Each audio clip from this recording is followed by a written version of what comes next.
The following is a presentation of Fox Sports. We are Fox Sports. We are LA.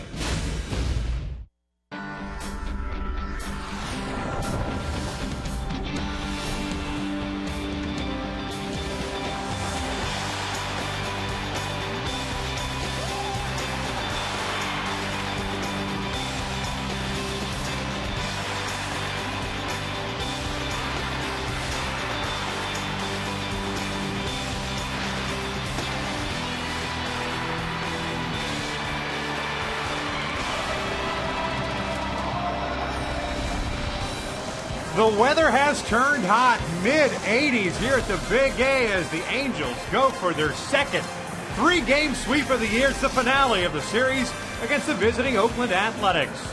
Hi, everyone, from inside the Big A, we welcome you back to Angels Baseball here on Fox Sports West. I'm Victor Rojas, along with my partner, Mark Gubson. We talk about the heat outside here in Southern California. How about the heat on the offensive side? This Angels ball club combining for 24 hits over the last two games. The first two games against the Oakland A's, and a lot of it having to do with the young kids. Well, they're putting a lot of pressure on that defense, putting the ball in play, having some professional at-bats. Talk about having your first big league at-bat and being productive with it. Marista hit the ball right down the left field line. First base hit, a double, drives in two. Did a good job defensively also. But what about Peter Borges? What speed he has, driving the ball exceptionally well. Gets right to center field and cruises in for a triple. End up with two triples in a game. Leads Major League Baseball as far as triples. So the speed element comes into play and the ability to be able to get some hits at the bottom of the order. Well, Tyler Chatwood hung around long enough last night to pick up his second victory. Not a bad guy to send out to the mound here on this matinee special at the Big A. Dan Herron looking to bounce back after a tough start against the Boston Red Sox. Well, Victor, what you got to love about it, the fact is, one, he's going to be there deep in the ballgame. He throws a ton of strikes, 33 strikeouts, only 5 walks. He has exceptional stuff. Fastball, 89 to 91 range, his ability to cut the fastball, sink the fastball. Great split finger fastball, curveball, slider, always around the zone. Loves to throw his secondary pitches in that first pitch for a strike. He's been that good for him. Dan Herron will be going up against Tyson Ross, who takes the spot of Dallas Braden in the rotation. He's on the shelf. We're just about ready for baseball here at the Big A, so sit back and relax. We've got lineups and first pitch when we return.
If you're looking to get more out of a new car, don't just go to an event. Join the movement at your local area Hyundai dealer.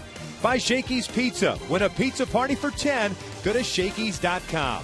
And by CarMax. Now more than ever, the smart choice is CarMax. You couldn't ask for a more beautiful day for baseball here at the Big A. Fans still streaming in here. The Halos, after dropping the first 4 against the Boston Red Sox to start the homestand, have taken the last 2. Game 1 on Monday, 5-0 shutout, complete game shutout by Jared Weaver.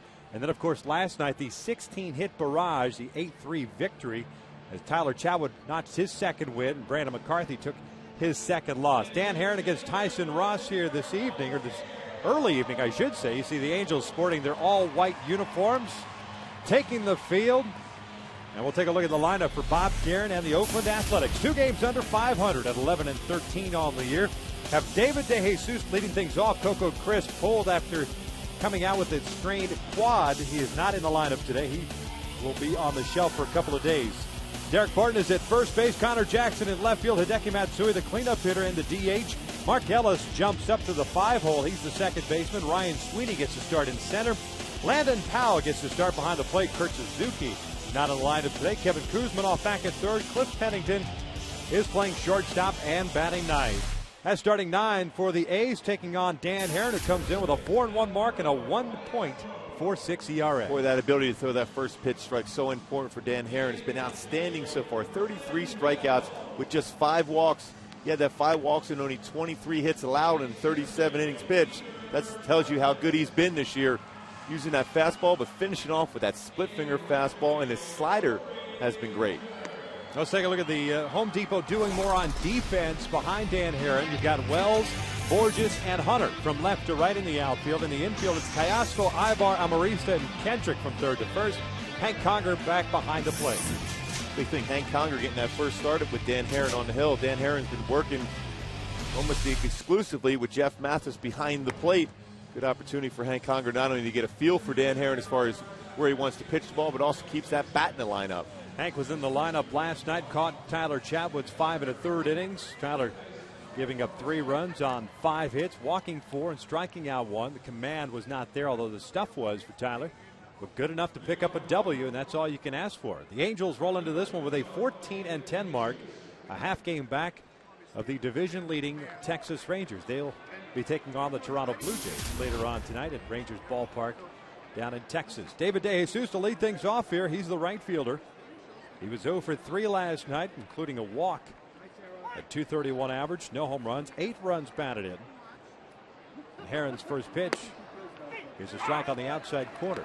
DeJesus certainly not unfamiliar with the leadoff spot, batted there quite a bit as a member of the Kansas City Royals, but with Coco Crisp healthy and in the lineup, DeJesus dropping down a little bit, usually in the 3 holes. That pitch is down low, and it's 1 ball, 1 strike.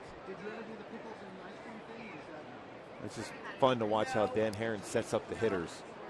First pitch fastball, next pitch slider inside. Little bouncer foul on the first base side, and Herron ahead of the count at 1-2. Dan got the start Friday against the Red Sox when he was matched up against John Lester. He went 6 innings in that game, struck out 6, walked 3, allowed 4 runs, 2 of which were earned on 5 hits. 1-2 pitch lifted in the air to shallow right. Amarista going out. Torrey coming in. It's Hunter with the call and the catch. 1 away. Much easier play for the right fielder coming in on that ball, but Amarista went back until he was called off. Good communication between the 2 of them, especially with that high sun right now. Go for an outfielder to pick up the baseball. Well, as we've talked about a number of times when the Angels have had these 4 o'clock starts here, right now it is okay as far as the advantage. It's pretty even between the pitcher and, of course, the hitter. But as that shade starts to creep toward the plate, it becomes a little bit better, more advantageous for a pitcher on the mound as Herron delivers a strike to Derek Barton. Well, especially if you're a pitcher and you can throw all-speed pitches for strikes. Because the reaction time is hitter quick, doesn't pick it up quick enough. Breaking ball is low. 1 ball, 1 strike. And as the sun starts to set, it becomes that much more difficult out in right field as well.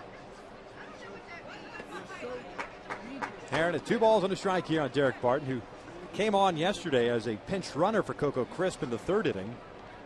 Ended up getting 2 at-bats, went 0 for 2 with a grounder to first and a line out to Ibar. Taps this one foul. And it's 2 balls, 2 strikes.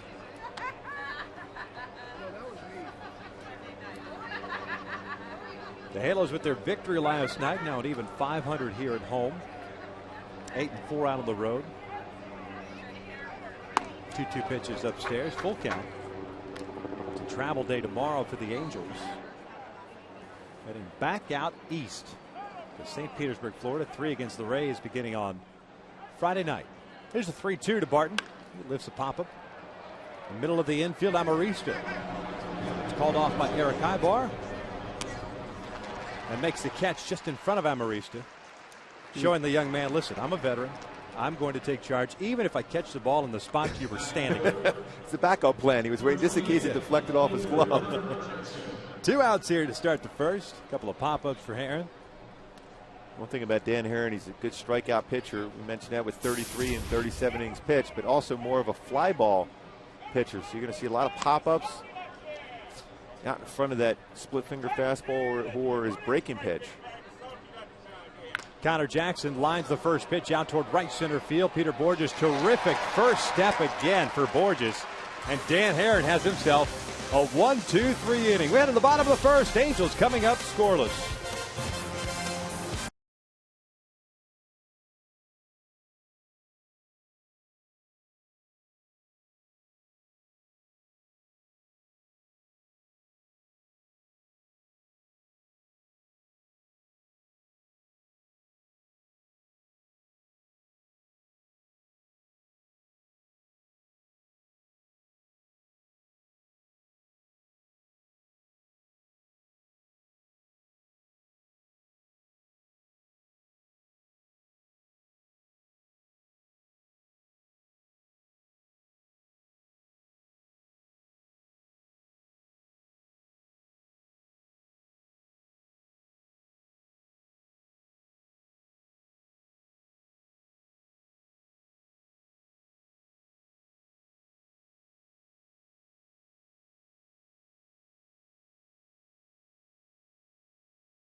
Coming up here, and this is the lineup that Mike Scioscia will run out there. Eric Ibar will lead things off.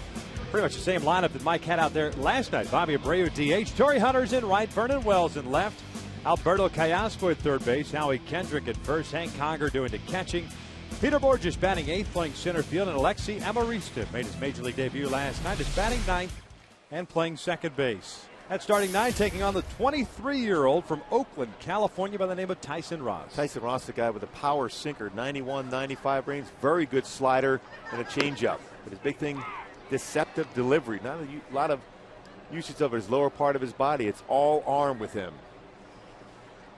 Ibar last night, 2 for 5, including a stolen base, hitting .350 on the year. Gets jammed here and pops one up to Kuzmanov at third. 1 away. Take a look at the defense behind Tyson Ross. You've got Connor Jackson at left, Ryan Sweeney in center, David DeJesus is in right.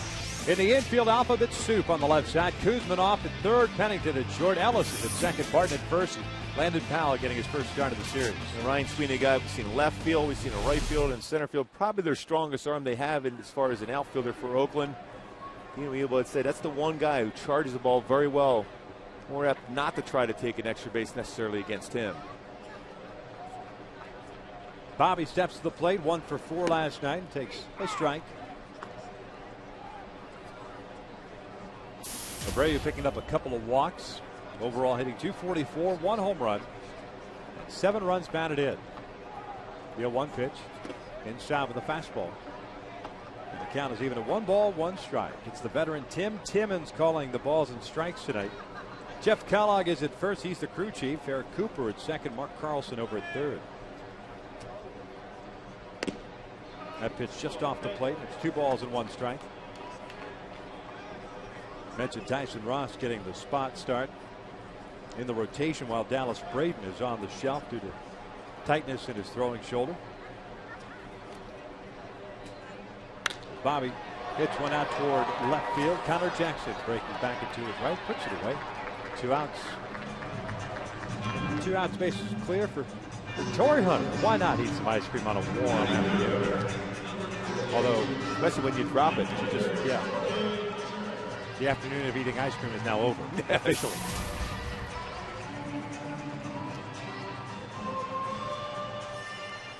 Torrey Hunter steps up to the theme song from Sanford & Sons. New walk-up music for Torrey. He had a smile on his face. I wonder if someone's playing a joke on him. Fastball is in there for a strike. Torrey was 3 for 5 in last night's game, including a double, his first double of the year. 5 extra base hits, 4 of which have been home runs. That's down in the dirt, bouncing that fastball in front of the plate, evens the count. Tyson Ross, a 1-2 record in 9 1/3 innings of work, 8 hits, a .482 ERA. The A's see him, as far as long-term potential, to be a starter. 1-1 is fouled back and out of play. And it's 1-2. I've seen a lot of fly balls already here in the first inning. 5 outs, all in the air.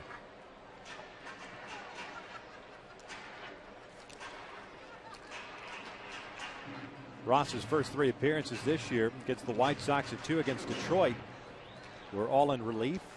First start came on April 22nd against Seattle up at Safeco. Took the loss, gave up 3 earned runs and 4 1/3. This is a young man who worked the line out of the bullpen last year. 1-2 pitch, and they got Torrey with that slider.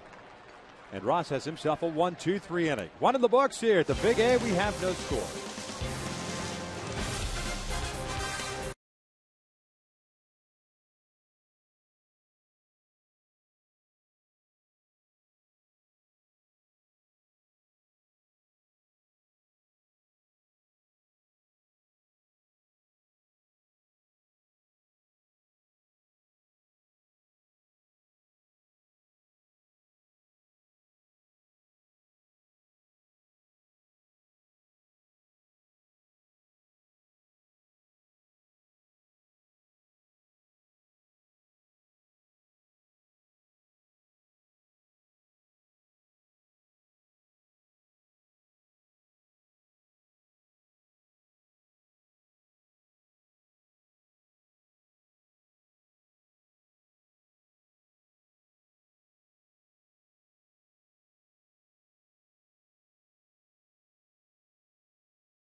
For your lawn, visit your local Lowe's for savings and a free MLB fan guide, compliments of Scott's.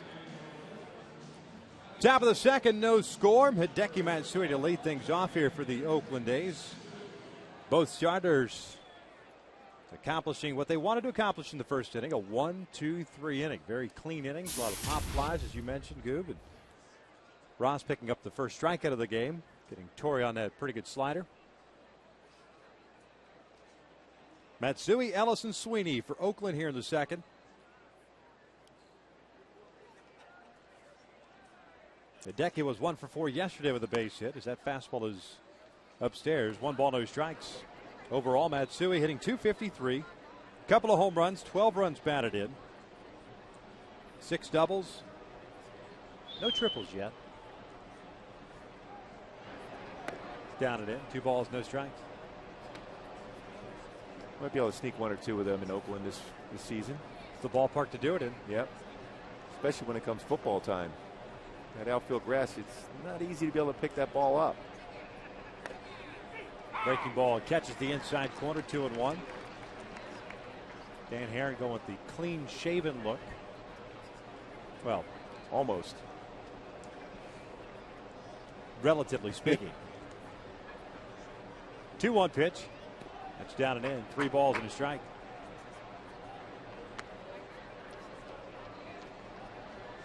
Apparently has something to do with both the Kings and the Ducks now being out of the playoffs. So you don't have a hockey team going through it, so he's going to go anti-playoff beer. You see that in hockey. Matsui lays off that one. It's a strike on the inside corner. Full count. Boy, this looking at Matsui there, he was kind of guessing, thinking he was going to get a fastball. He starts to open up that front hip. He's a guy that likes the ball middle in. There's no question. We couldn't pull the trigger on that off-speed pitch. 3-2. Down and in. It's a leadoff walk. So Matsui is on board to start the second inning. That'll bring up Mark Ellis.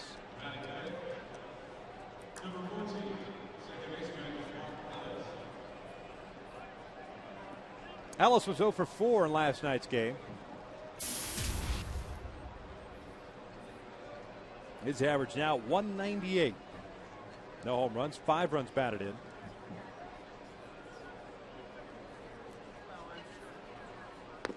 He swings the first pitch breaking ball, and it's 0-1.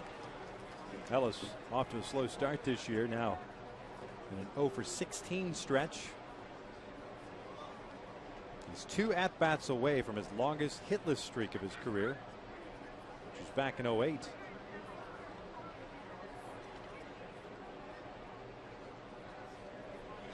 Fastball high, 1 ball, 1 strike. Mentioned Dan getting that start against John Lester on Friday and the Red Sox. Control-wise, just not the best we've seen of Dan, but yet the Angels still in a position to win that game. 1-1 pitch is shot out toward right center field. Torrey got a good jump on it, makes the catch, 1 away. You got to keep in mind, too, that was the game in which the Angels committed 2 crucial errors in the outfield, which is unusual. But you can see right there, Torrey getting a great jump on that. Again, we talked about this part of the game is still very difficult for the right fielder, and it will be that tough for probably another hour or so for Torrey in right field. Trying to pick up the ball, you got to get a good quick jump initially and try to find it into your glove. So Ryan Sweeney looks at a fastball for a strike.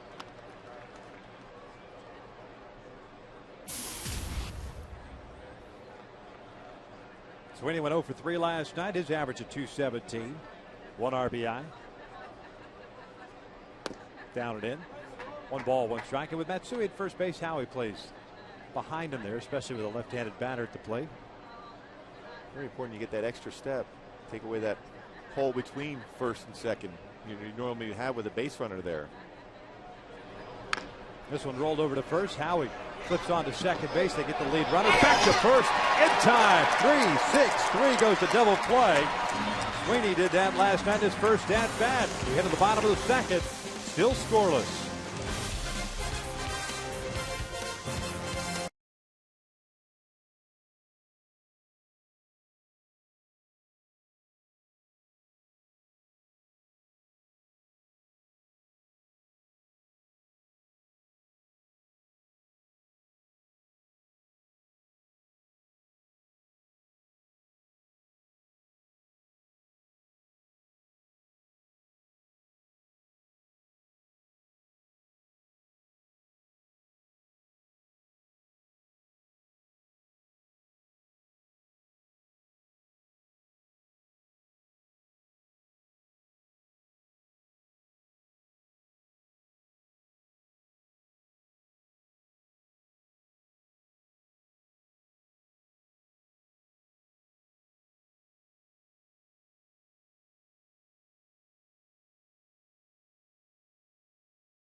Bottom of the second, no score.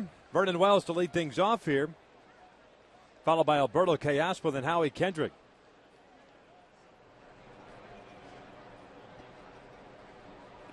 Tyson Ross with a 1-2-3 first, including a strikeout. Vernon last night 1 for 5, did pick up an RBI, his 5th of the year, as Ross delivers a fastball down and away. Well, you have to have a real strong shoulder to be able to throw this hard with basically just your arm, not using your lower part of your body at all. Falls behind here, 2 balls and no strikes. He has walked 8 batters, struck out 6. Struck out 7 now with that strikeout of Torrey. That's the thing. I think it would be difficult to be consistent in the strike zone without getting over your front leg and bending your back. Vernon fouls this one back. It's 2 balls and 1 strike. He's a big guy, 6'6", 230 pounds. Grew up right there in Oakland. At the Bishop O'Dowd High School, then on to Berkeley. The 2nd round pick in 2008. Just in 26 games last year for Oakland, had 2 starts. Was 1-4 with a 5.49. This one lined to left field. It's going to hang up for Connor Jackson, 1 away. Wells struck for Wells, but nothing to show for it. 1 out here in the second. Here comes Alberto Callaspo. I was mentioning in that first inning when I said that the A's would like to eventually see Tyson Ross as part of that rotation moving forward. You would think that he would be better suited, instead of being that spot starter or long guy out of a bullpen at the major league level, get a bulk of starts at AA, bulk of starts at AAA, and kind of get him ready as Callaspo takes a strike. Yeah, you would think build up that stamina in the arm. It's tough to do that when you're not consistently getting a chance to throw on the mound and stretch it out. Most pitchers you see in spring training work that stamina up. Base hit for Callaspo with 1 out here in the second. Puts a man on here for the Angels. Yeah, you go from 50 pitches to 70 pitches to 90 pitches. You move forward that way in increments. But if you're just throwing every 8, 9, 10 days, it's difficult to be able to maintain your mechanics. And that's why you saw, when we showed the graphic, 8 walks in 9 1/3. We'll see how he's able to get on top of that. Well, it's a great view of our ex-Foxmo as far as release point for him. Getting out in front and snapping that slider off. Howie takes inside. It's 1 ball, no strikes. Ross with a total of 15 starts between AA and AAA in his career. 9 starts at AA in 09, 6 last year at AAA. But in the big leagues, it's been pretty much just a spot starter. Howie gets jammed, hits a 1-hopper to second. Ellis flips to Pennington. The relay to first is in time. A double play. In the second turn of the game, both teams having turned one now. 2 of the books here at the Big A. We have no score.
Bottom third of the order due up for Oakland. Landon Powell, Kevin Kuzminoff, Cliff Pennington against Dan Herron, has thrown 23 pitches, 13 strikes. No strikeouts, 1 walk. Get that double play to end the top of the second inning. Landon Powell out in front of that first pitch, fouls it straight back, and it's no balls and a strike. Switch hitting catcher in place of Kurt Suzuki today. Hitting .313, no home runs, 2 runs batted in. Powell playing in his 6th game, 5 for 16 on the season. Breaking ball, lifted foul and out of play on the first base side. And it's no balls, 2 strikes. A couple off speeds and pitches in a row inside. He's a little out in front. Maybe just a little bit. That's pretty hard to hit a ball up there if you're left-handed. Basically getting that head of the bat out there quickly, anticipating something on the inner half. Time is called. See the shade creeping in. Almost getting ready to cover Conger. Covering that home plate area. 0-2. That's down low. 1 ball, 2 strikes. When Conger given that location of that split finger fastball, wanted that down in the dirty. Good location, head of the count 0-2 at that point. Good spot, good miss. And then down with a slider. 1-2 down and in. It's 2 balls, 2 strikes. Did it matter to you who caught your games? No. I mean, I had a good rapport with all my catchers. We had those meetings before. I let them know exactly what my game plan was. You know, some were a little bit different as far as moving from the inside to the outside part of the plate, but I tried to tell them to stay in the middle part and just kind of try to frame the inside and outside corner. The less movement was better for me. And all 3 of the catches for the Angels are all solid defensively. Powell hooks out with foul again. Well, Greg Maddux always had an issue with a catcher or two during the course of his career. He would always, the number 1 catcher seemed to be the guy that he didn't throw to. Backup catcher throughout his career.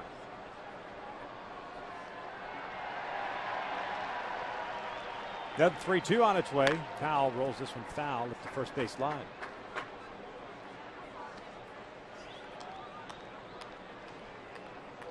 Remember, Steve Carlin used to throw to Tim McCarver all the time, too, through the years in Philadelphia.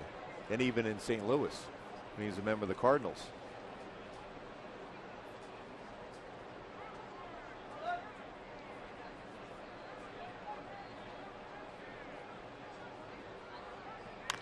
Powell pops this one up on the first base side. It'll land in the seats behind the dugout.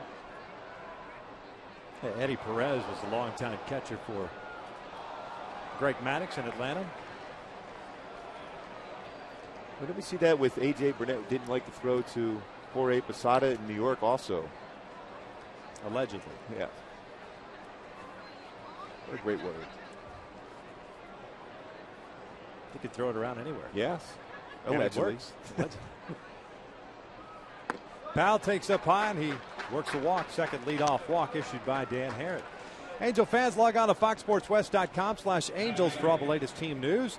For the results of our poll question on who has the best starting pitching in the American League West, the Angels at 51%, the Rangers at 25% over the Oakland Athletics at 15%, and the Mariners at 9%. I don't really. I'm thinking Oakland's got to be a close second.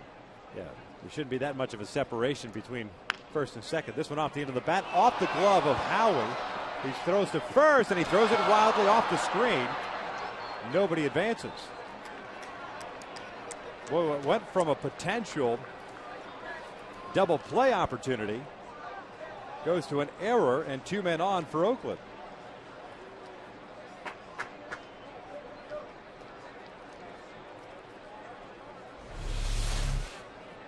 Well, I just looked up a little too quick. And then the high throw. Luckily, there's that guard there in front of the dugout now that kept that from going in the dugout. Otherwise, it would be second and third with no outs. Boy, Ty Waller doing his best Alfredo Griffin impersonation at first. He had to be super quick to get out of the way of that one. That he ball, certainly wasn't anticipating that. It almost stayed on his neck. Would have been interesting had Landon Powell decided to take off for third base. Have to take the baseball off of Ty Waller. He's got to move him out of the way. So first and second, corner infielders in with Cliff Pennington at the plate. Takes upstairs with the off-speed pitch. It's 1 ball, no strikes. Pennington was 1 for 4 yesterday. 0 for 3 in the opening game of the series. 235 with a home run, 6 runs batted in. I think that pitch was by design to elevate a fastball. That if Pennington was going to bunt, he would pop it up.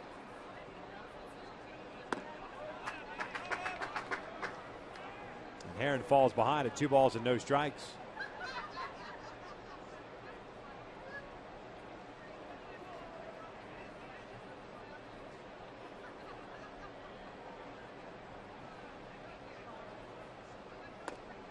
Missed inside. And it's 3 balls and no strikes. The error by Howie at first base, his first of the year, the 12th for the Angels. Top of the order, David DeJesus on deck. Pennington looks at a strike, 3-1. Boy, so unusual for Dan Herron. 4 3-ball counts already for Dan Herron. It's a guy who came into the game with 5 walks in his 37 innings of work. He's issued 2 walks here in the first 2+ innings. 3-1 pitch. This was popped up behind the plate, out of play.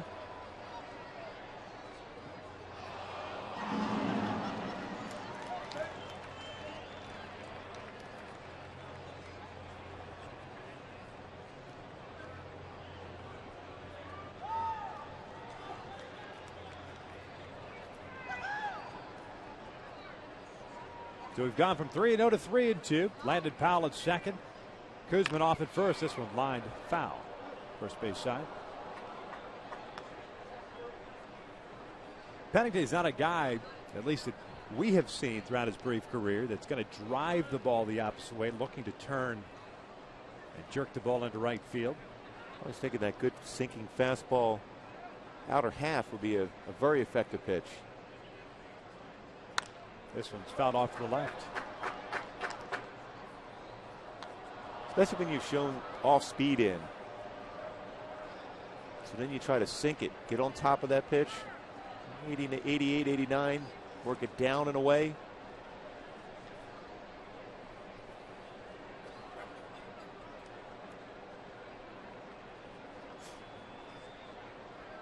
This one's popped up. Playable for Conger. Alberto Callaspo comes charging in. It'll be Hanks making the catch. 1 out. Some good pitching by Dan Herron to fight his way back and get an out after being behind 3-0 with the potential of walking the batter. Fox Mo get on top. That was a perfect job as far as getting a good read of a 2-seam fastball. What you have to do to be able to work that ball down and have movement is get on top of that pitch, fastball, work the seams, and then get an easy out with it.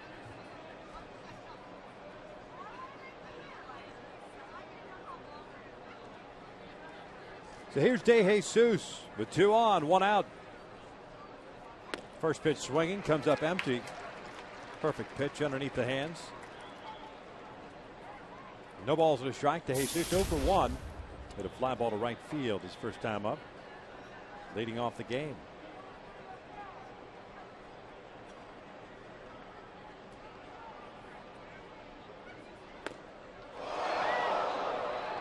Boy, the perfect pitch again, down and in, losing the handle of the bat. It's 0-2. And just like a pitcher knows when a hitter struggles against him, the hitter knows the exact same thing, and he's trying to gear up for a certain pitch, and then he gets that cutter down and in.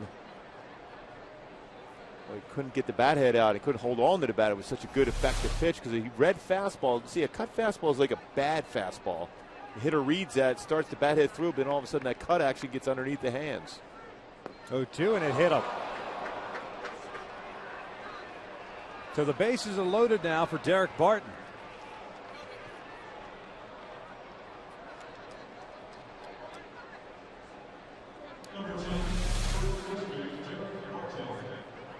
And the same type of pitch. Got on top, tried to snap it.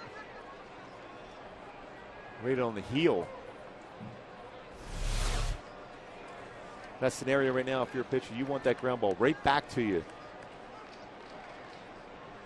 First hit batter of the year for Dan Herron. Barton popped out.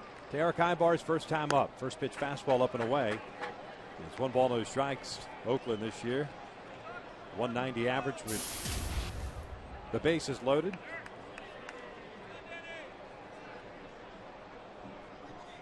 Breaking ball missed outside. 2 balls, no strikes. A walk, an error, a pop-up, and a hit batter.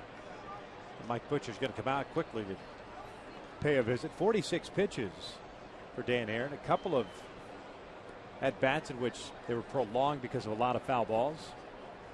Especially the one that started this inning. That was Landon Powell, who's standing at third base now. Ended up drawing a walk.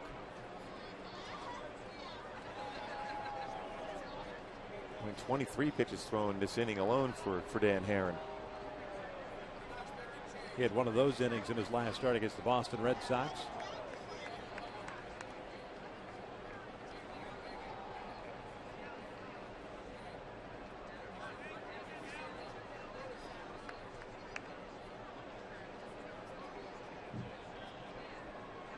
Two-0 pitch. Fouled off to the left. 2-1.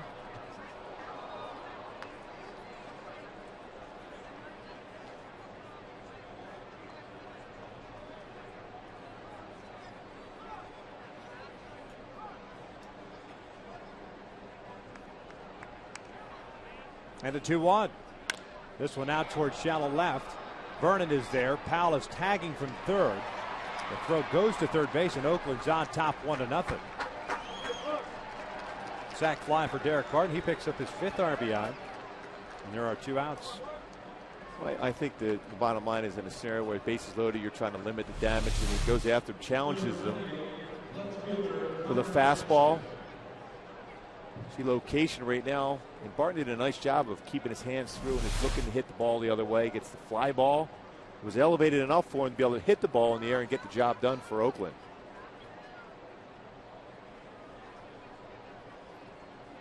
So Connor Jackson steps in with 2 outs and 2 on. Jackson saw 1 pitch in the first inning and lined out to center field. He's 0 for 1. Picked up his first home run of the season last night. Coming off Tyler Chatwood, and the night going 1 for 3. Swing and a miss on a high fastball. No balls, 2 strikes. That had the look of a swing. They didn't really see that ball real well. 91-mile-an-hour fastball elevated.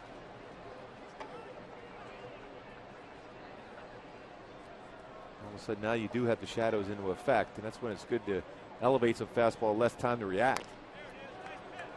This one chopped foul off the dugout. The count remains at no balls, 2 strikes.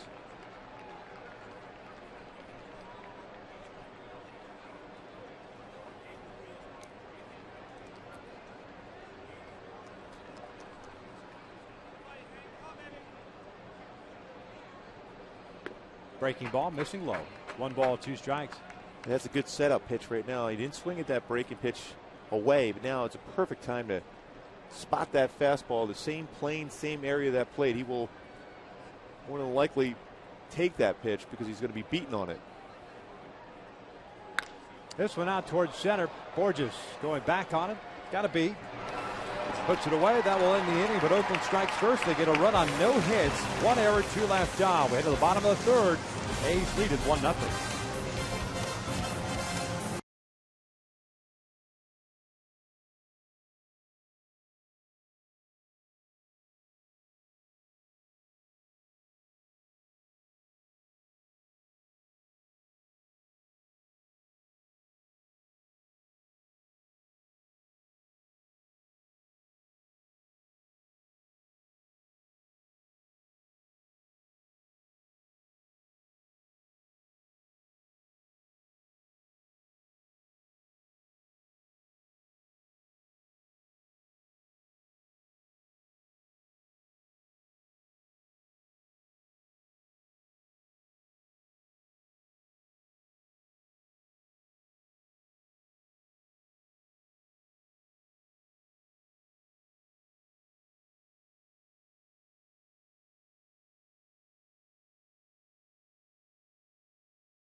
third. Bottom three due up for the Halos. Conger, Borges, and Amarista. It's Tyson Ross, who has 1 strikeout, no walks, 1 hit allowed. Hyundai key to the game. The kid's all right by the who. Such an important part of this offense, particularly the bottom part of the order, putting the pressure on the defensive side as far as making contact and taking that extra base. That's down and in. 1 ball, 1 strike on Hank Conger. Had a 2-for-4 game, couple of RBIs last night. Hitting .306 with a couple of home runs, 9 runs batted in on the season.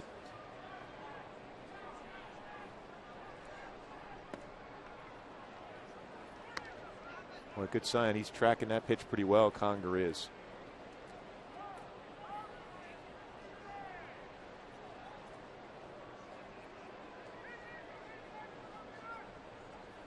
Two one. Conger fouls one at the plate. It's 2 balls, 2 strikes.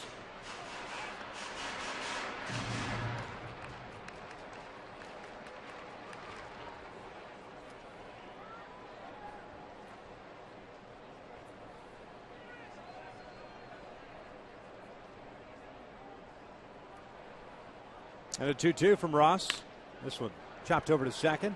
Ellis has it. And Hank is retired for the first out here to start the bottom of the third. Well, you can see why it's so difficult for a hitter to be able to pick this up. As it's going through the sunlight, as it gets closer to the batter, it's going into that shade, so your chance to be able to react, which is under normal circumstances is very quick to begin with. Now all of a sudden you throw in the fact that it goes from sunlight to shade, more difficult to pick up the rotation of the baseball to know when it's a fastball or a breaking pitch. Borges steps in, shows a bunt, drops a beauty up the third base line, barehanded by Kuzmanov. Forget about it. Infield base hit for Peter Borges, extends his hitting streak to 10 games. Boy, he does have that down in art, working with Alfredo Griffin as far as working that bunt. Perfect bunt down the line. He was even playing in, but still no chance at all. You can see how far in Kuzmanov was playing. But a perfect bunt. No chance. Boy, so quick.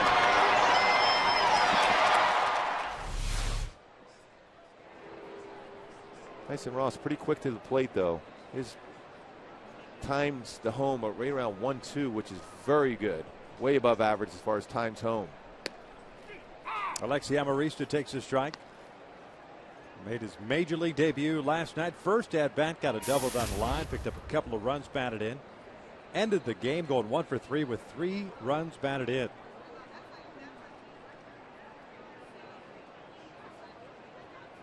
Takes that pitch way outside.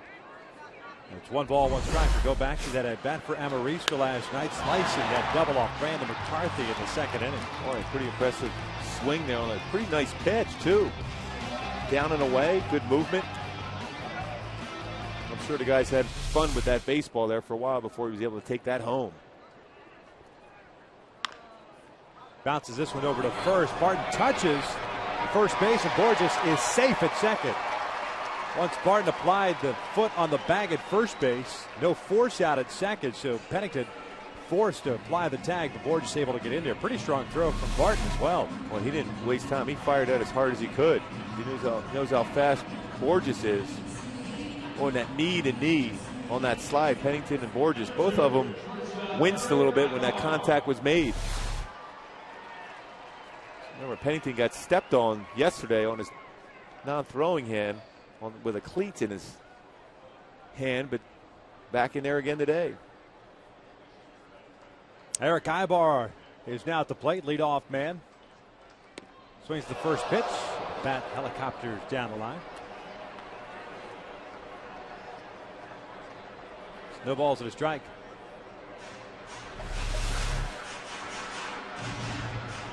Boy, off-speed pitch. Ibar way out in front of that changeup.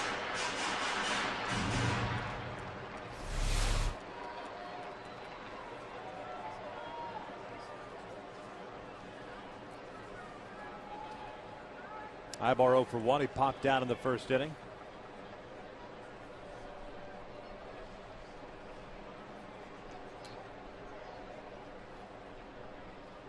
Oh, 1. Ibar gets jammed. Little fly ball to right. DeJesus is there, makes the catch, and that will end the inning. No runs ahead, one man left in scoring position. 3 of the books. Oakland still up 1-0.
Trivia question. And today we ask, who are the only 2 Angels pitchers ever with 20+ wins in the same season?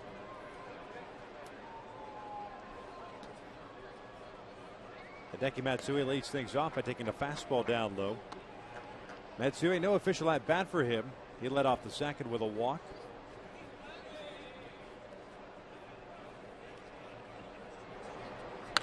Off speed is fouled off to the left. Well, 1 ball, 1 strike. That's a tough question.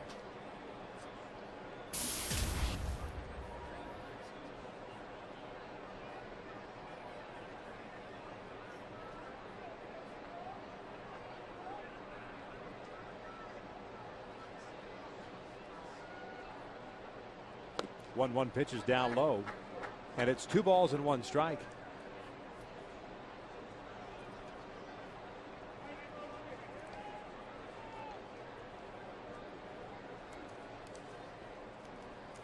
This one hit well to deep right field. Torrey was playing back, leaps up, makes the catch on a run.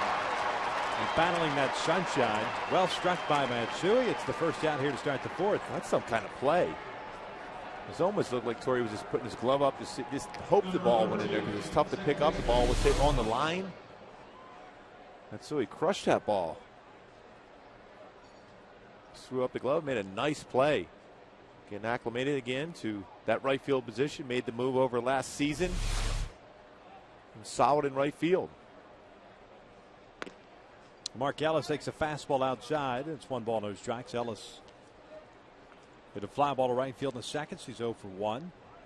That run at the Athletics scored in the 3rd inning unearned against Dan Hare because of the error by Howie Kendrick at first base.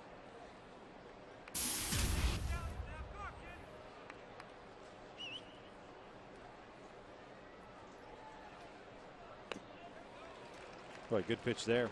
It's like that BP fastball that Jarrett Weaver and Dan Herron have been using. What do you mean by BP fastball? It's not the normal fastball around 90. It takes a little bit off. Throws off the timing of a hitter. Good break there. 2 balls, 2 strikes. The thing that you have to watch out for in those BP fastballs is that you don't slow your motion down. Just kind of perhaps let the grip it a little bit deeper in the hand. And then what you could do on the pitching rubber, you can keep your back foot pushed off that rubber longer. Ellis shoots one out to left center field, and that's a base hit. Wells cuts it off, Ellis thought about going to second, but he'll stop there. And it's a one-out double. Hey, kids, the Junior Angels Kids Club is now accepting members for the 2011 season. For just $18, members receive an exclusive Kids Club hat, an Angels Kookie pen, a Junior Angels lanyard, 2 ticket vouchers, a pass to be first in line for Kids Run the Bases, a chance to participate in first ever Junior Angels Run the Show. Oh, and there's more. Log on to angels.com/Junior Angels to sign up today. We only had about a half hour to read this, so I got in as much as I could. There's a lot of goodies. Yeah. Am I old enough to join? Well, I mean, there's no doubt you're a kid at heart forever.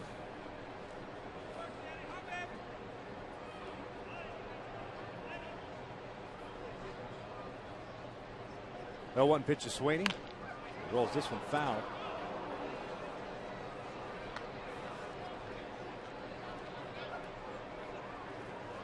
A base hit by Mark Gallos here with 1 out of the 4th inning, snapping an 0 for 17. It's the A's first hit of the game. The 3 guys reach in the 3rd inning.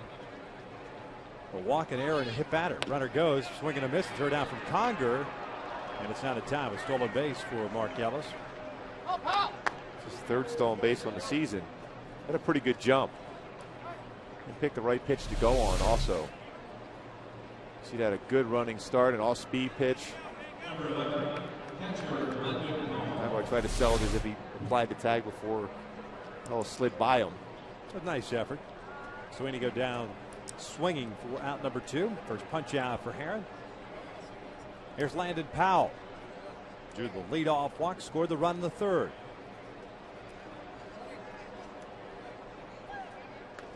Breaking ball drops in. 1 run, 1 hit, no errors.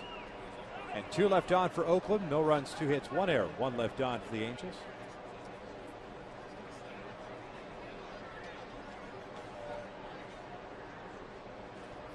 Oh, 1 is low. That's 1 ball, 1 strike.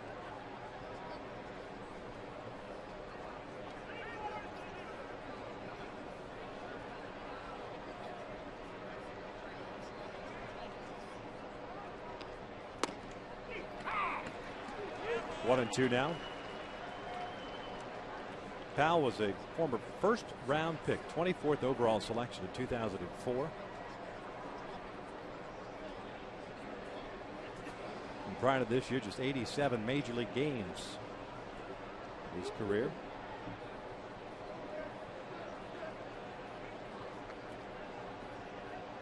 The University of South Carolina.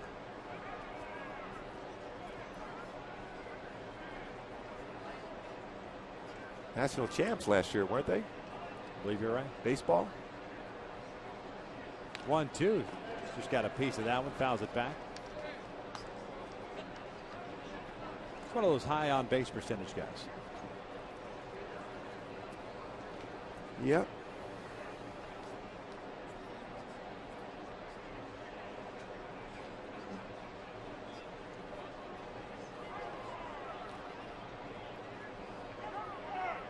Heron getting ready to throw his 70th pitch. Time was called at the plate. Powell wanted to do a little manicuring of the batter's box.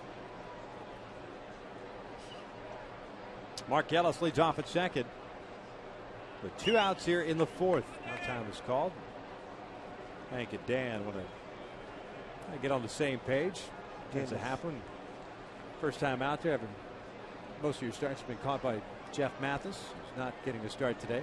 Yeah, it's a different feel for him. You can tell it's been at least 3 visits as they're trying to figure out which pitch. You don't want to slow down the tempo of the game for a pitcher, so you want to get on the same page. Powell goes down swinging. So back-to-back strikeouts for Dan Heron. No runs to hit, 1 left on. We hit the bottom of the 4th. Angels down 1-0.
Abreu will lead things off here against Tyson Ross. Ross has made it look rather easily so far through the first 3 innings. 2 hits allowed. He'll face Abreu, Hunter Wells. 2, 3, and 4 for the Angels here in the 4th inning. 1 strikeout for Tyson. No walks. Well, he had a similar start against the Angels last year here at the Big A, in which he was cruising. I don't even think he gave up a hit into the 4th inning or so. Then all of a sudden got a breaking pitch up and gave up, I think, a home run. Then all of a sudden it fell apart for him. That's when that stamina comes into play as far as stretching it out as a starter, getting consistent work. He falls behind on Abreu. 2 balls and no strikes. Bobby 0 for 1 with a fly ball to left in his first plate appearance.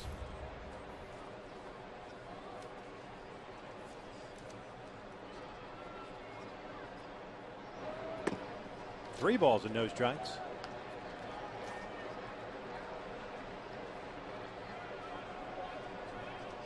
Ross pitched in 3 games against the Angels last year with 7 2/3, gave up 4 earned runs, and 4.70 ERA. And that's a 4-pitch walk. That was the first 3-ball count that Ross had in this game.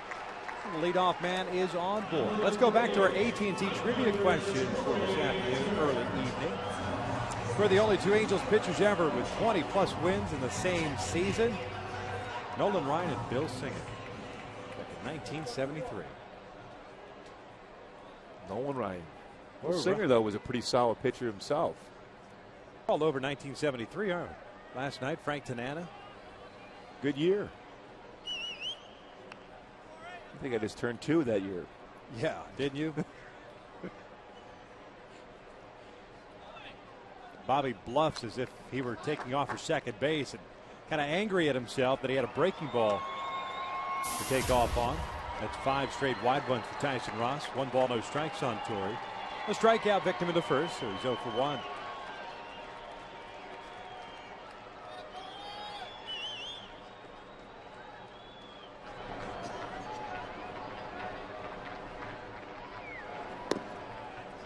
It's 2 balls and no strikes. Well, it's 6 straight pitches for Tyson Ross out of the strike zone. Trying to aim it right now. You can tell when you see a young pitcher trying to force it in the strike zone, it becomes even more difficult. Ron Romanek going to come out and the pitching coach for the A's to talk to him.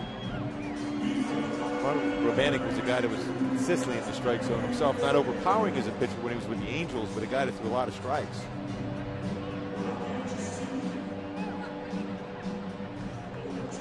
The Angels with an opportunity here. Ross having walked Bobby Abreu on 4 pitches and now having fallen behind on Torrey at 2-0.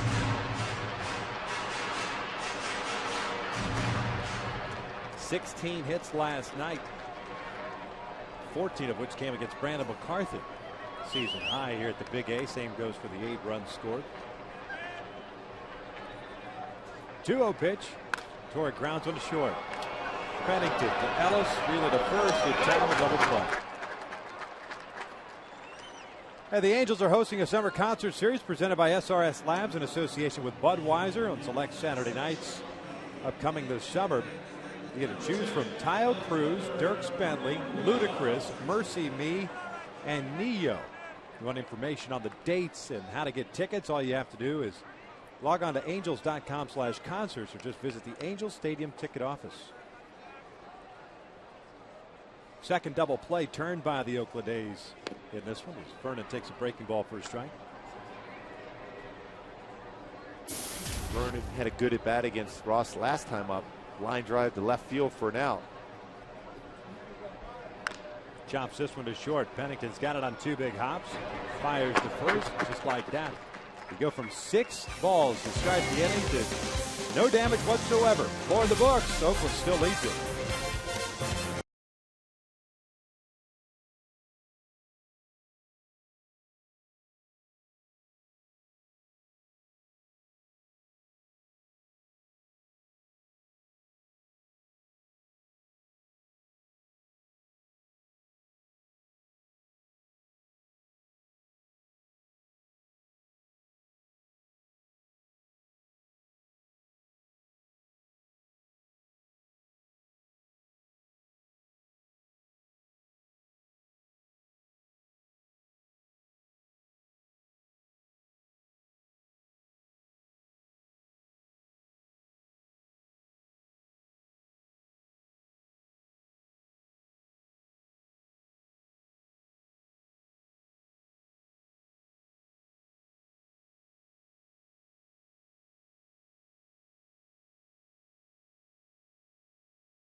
By your Southern California Ford dealer. Visit us today and trade up to Ford. And by Jack in the Box. Right now at Jack in the Box, get the new Bourbon Barbecue Steak Grilled Sandwich at participating restaurants. Oakland with an unearned run in the third inning. Leads it 1-0 as we start the top of the fifth inning. Couldn't ask for a better day for baseball here. No clouds in the sky. Dan Haren trying to get back on track here through 4 innings. He's got 2 strikeouts, 2 walks. As Kevin Kuzminoff swings at the first pitch and rolls it foul. No balls in a strike. Kuzminoff hit a ground ball that looked like it was going to be a double play ball in the third inning. Ended up going off the glove of Howie Kendrick, and Kuzminoff reached on the error. This one back toward the middle. Ibar to his left. Can't get it. Into center field, and it's a leadoff base hit for Kevin Kuzminoff.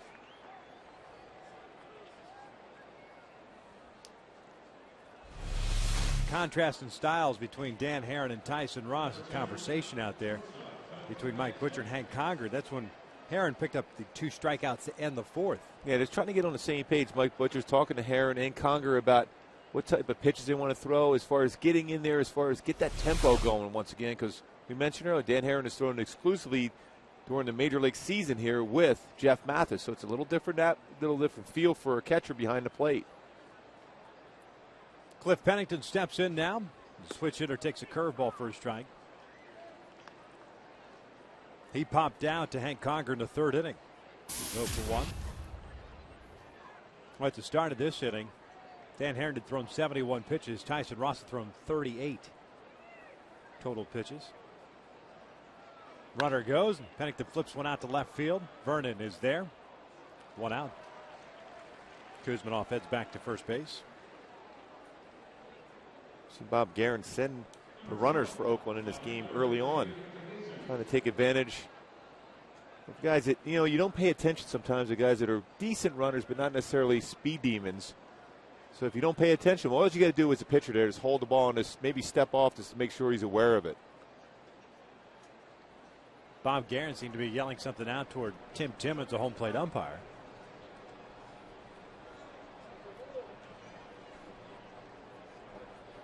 Not sure what that would be about, but there's 1 out here. Here's David DeJesus, the right fielder. Leadoff man in this game. Shows bunt, bunts it toward the mound. Haren picks it up with a bare hand, fires the first time of time. That's an infield base hit.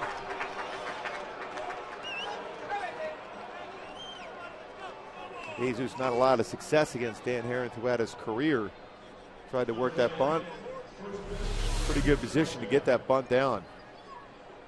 But it almost looked like it hit him on the way up. It was real close. Even from this angle, when it happened, it looked like it got him in the knee area. That was pretty close. It looked like they were maybe perhaps hit the dirt by his foot. So Derek Barton steps in, takes a fastball for a strike.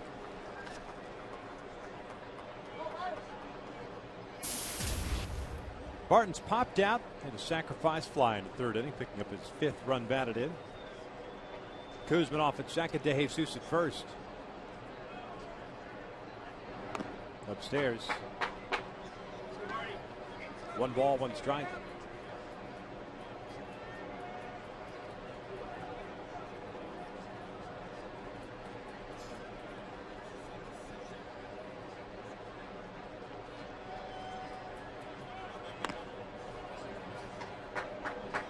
Dan falling behind again at 2 balls and 1 strike.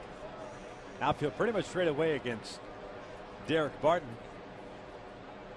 He's got 6 doubles on the year. Angels looking for that double play ball. 2-1 upstairs, 3 balls and 1 strike. Who has 3 fastballs in a row, same location.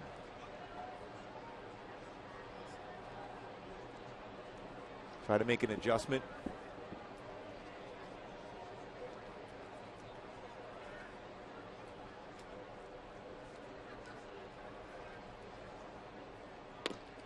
A good pitch down and in. Full count. Oh, that's a good pitch, especially 3 fastballs in a row that were elevated out of the strike zone. Then you drop a nice slider there at that spot.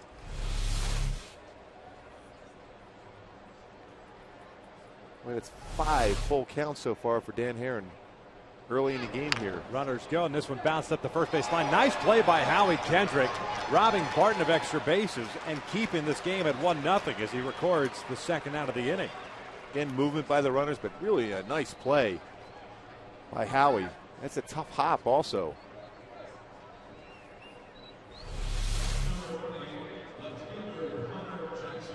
Well, in between hops too, a hard hop right by home plate area, then another one right by the base. Well, that's a heck of a play. So 2 outs, runners at second and third now, and Connor Jackson coming up. He's 0 for 2, having hit a couple of fly balls to center field. And looks at a strike on the inside corner. A couple of former teammates with the Arizona Diamondbacks. Jackson being picked up by Oakland last year in a trade.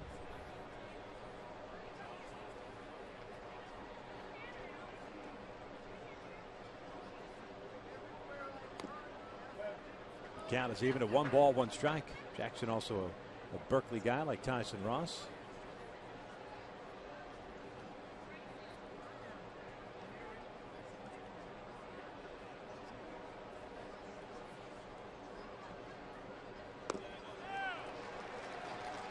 One and 2. Boy, that might have been Dan's best pitch of the game. Stayed on top of that breaking pitch. Good snap to it. And when the other guy on that mound for the other team is dealing like this, you got to think in lines of I got to throw up a 0 if I can in this inning. 1-2, half-hearted swing to the right side. Amarista has it, waits for Howard to get there, and they get the out at first. That will end the inning. No runs, 2 hits, 2 left on. We hit at the bottom of the 5th. It is 1-0 Oakland.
Inning. Alberto Callaspo, Howie Kendrick, Hank Conger here against Tyson Ross. Picked up a couple of double play balls that have been crucial to him. Started off the 4th inning somewhat erratic.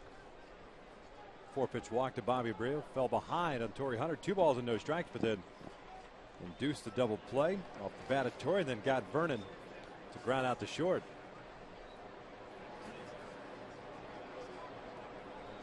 The Halos with 2 hits in this one. Alberto Callaspo had a 2nd inning base hit. Peter Borges with a bunt single in a 3rd. This one pulled over to second base. Ellis has it. And there is out number 1.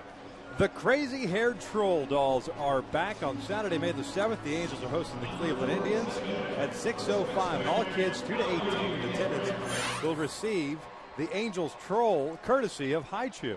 To purchase your tickets today, visit the Angels Stadium ticket office or log on to angels.com. The troll was everywhere. He was from the second base. He made it up here. That's a good look. You really got to stop talking to that thing. Well, he answers me back. I know, that's the scary part. Howie Kendrick ahead of the count of 1 ball, no strikes. The Troll's a big fan of body art. Yes, he is. Breaking ball drops in there, and it's 1 ball, 1 strike. Howie rolled into a 4-6-3 double play in the second, so he's 0 for 1.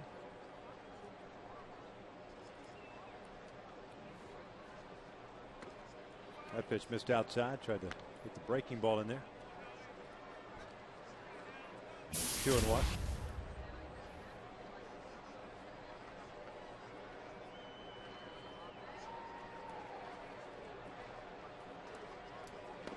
Just inside. It's 3 balls and a strike.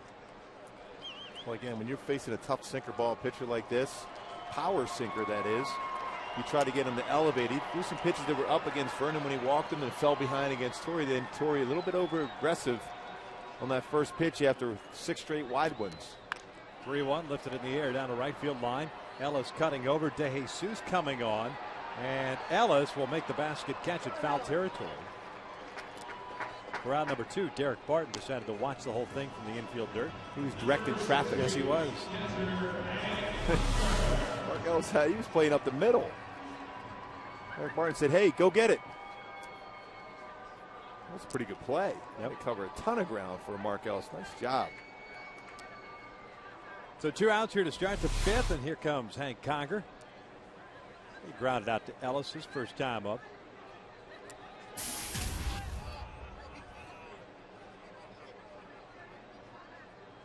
Six ground ball outs for Tyson Ross. The amazing thing is 45 pitches thrown. 45 pitches thrown with 2 outs in the 5th inning. Economical, wouldn't you say? Yeah.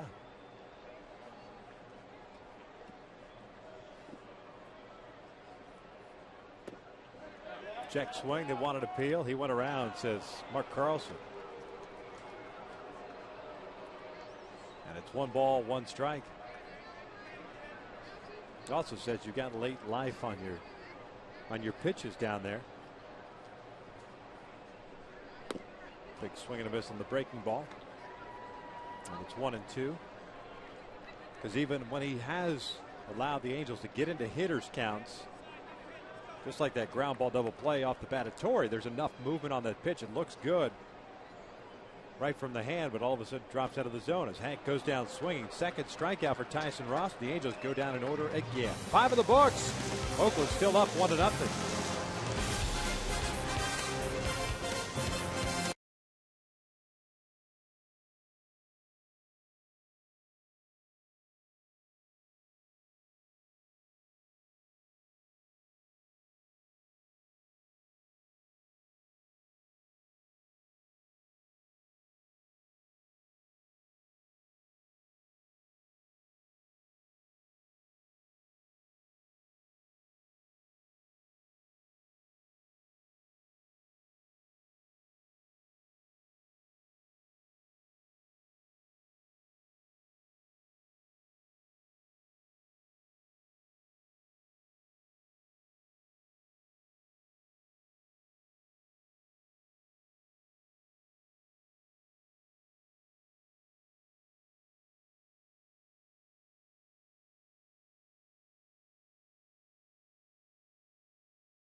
time for the Coors Light Freeze Cam. David DeJesus has had his troubles against Dan Herron.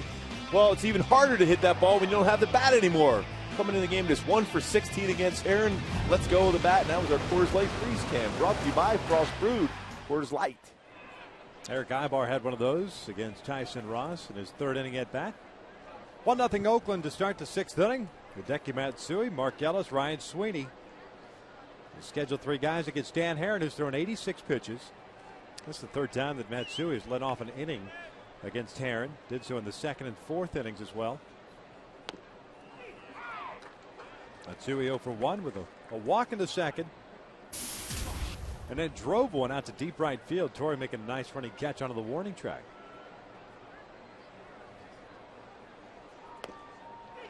No balls, 2 strikes. Boy, curveball on the outside corner and fastball, same spot at 90.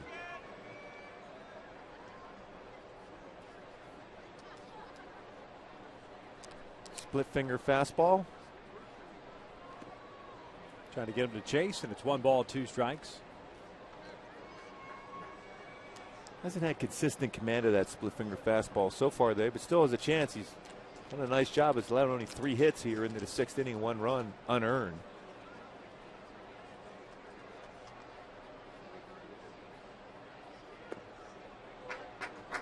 Count now even at 2 balls, 2 strikes.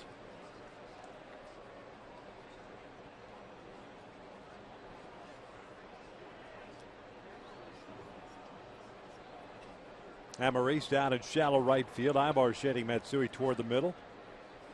The 2-2. That one missed in. Full count. My body language says Dan Herron thought he made his perfect pitch. Maybe is the hair below the lower part of the strike zone, but certainly a good spot. 3-2. Matsui rolls over this one foul on the first base side, so we'll reset and do it again. It's at the 6th full count for Dan Herron. Other action going on in Major League Baseball in the American League. Cleveland leading Kansas City. That game in the 2nd. Boston at Baltimore, the 3rd scoreless. Matsui fouls this one off to the third base side, and it'll land in the seats. Seattle leading the Tigers 3-1. That game in the 3rd. And the Yankees taking an early lead against the White Sox. 3-0. Game at the bottom of the 2nd inning. I guess Ozzie was asked about his closer situation after the game yesterday. They won 3-2, and he said his closer now is Brent Lillibridge. Boy, did you see those 2 plays he made? Unbelievable. You talk about laying out and making an unbelievable play in right field. He's an infielder making those plays. Matsui goes down swinging. There is out number 1. Mention the 94 pitches now thrown by Dan Herron. Tyson Ross a little bit more economical. Contrasted styles as far as how they get the job done. Well, I mean, you can see both have pretty good balance over the pitching rubber, but this is where that slight hesitation and drop and drive. Ross has already landed and thrown, while Dan Herron is still working downhill and over the front leg. That's the difference between the two as far as using the lower part of your body as compared to just up there slinging with your arm. Ellis looks at a fastball away. 1 ball, no strikes. It's amazing how quick that Tyson Ross lands way before Dan Herron would ever do when he's following through on his pitch. Yep. It's been effective for the young man. 48 pitches, couple of strikeouts, 1 walk, and 2 hits allowed.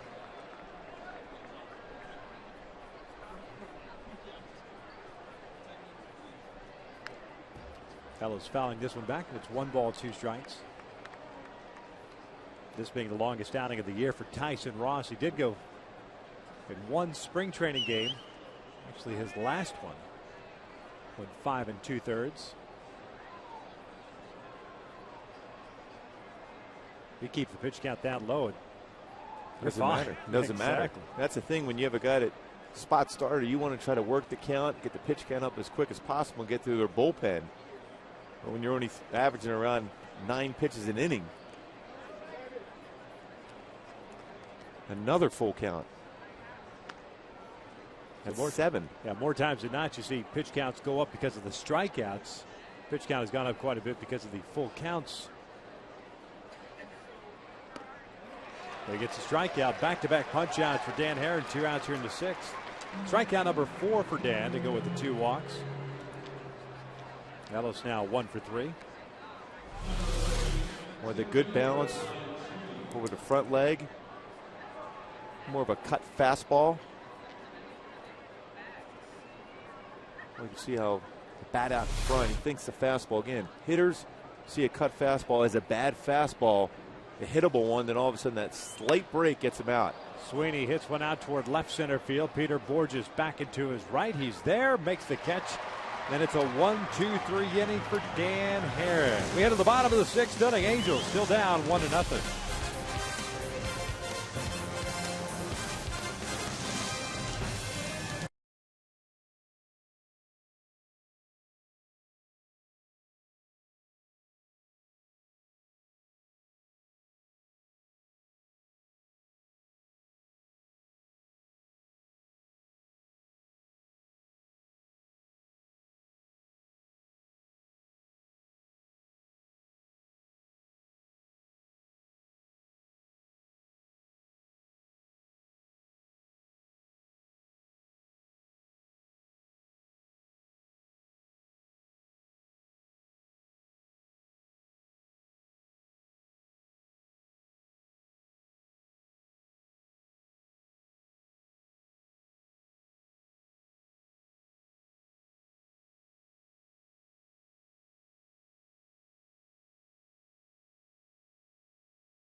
On Sunday, the 8th of May, the Angels will conclude a series against the Cleveland Indians at 12:35. It's Mother's Day, and the first 20,000 adults 18 and older will receive a Mother's Day sun hat courtesy of Aquafina. To purchase your tickets, visit the Angels Stadium ticket office or at angels.com. We were trying to get Gooby to do his best Susan Lucci once again this afternoon, but he has declined.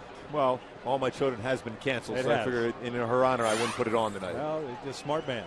Peter Borges to lead things off here. First pitch is a breaking ball down and away. Borges had a beautiful bunt hit up the third base line, so he's 1 for 1, extending his hitting streak to 10 games. That's the longest hitting streak for an Angel this year. And it was his 5th bunt base hit. Takes a strike on the outside corner. And it's 1-1. The Angels, as a team, lead everybody with 7 bunt base hits.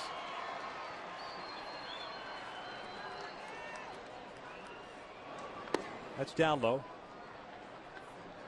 It's 2 balls and 1 strike. Can you tell me who the other 2 guys are with bunt base hits? I think, as I recall, Jeff Mathis? Negative.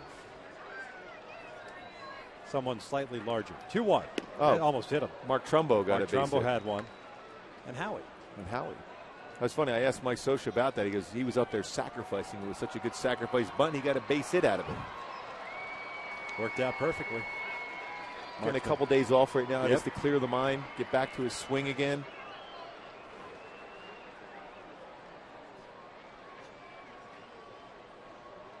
3-1 pitch. Borges takes a strike. Looked like he was taking the whole way. Full count. Boy, and Tyson Ross doesn't waste a whole lot of time. He stays there with an unusual number. You know the reason why he has that number 66? Because he's 6'6". There you go. And he played baseball at 66th Avenue in Oakland. How about that? Just that little tidbit for you. Bishop O'Dowd High School. That's where his brother goes now. Brother's pretty good. 3-2. This one skied out to left. Connor Jackson is there. There is out number 1. Yeah, apparently the senior Joseph Ross, Tyson's brother, same high school that he went to. He signed a letter of intent to go to UCLA, but apparently he's a top prospect. Some talent in that family. Yeah. So Borges retired for the first out here, the 6th inning. Here's Alexi Amarista.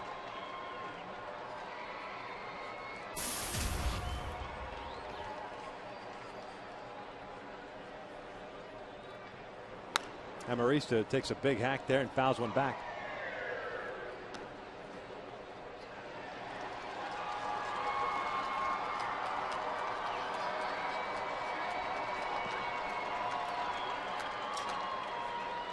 Alexio for 1. He grounded out to Derek Barton at first base in the 3rd.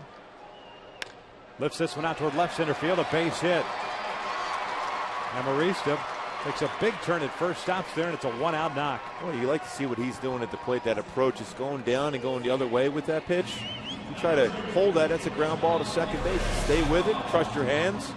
Even another good pitch. His first major league hit, that double, was a tough pitch. That one was down. Looked like maybe even been an off-speed pitch. Fooled, but kept the bat through the zone.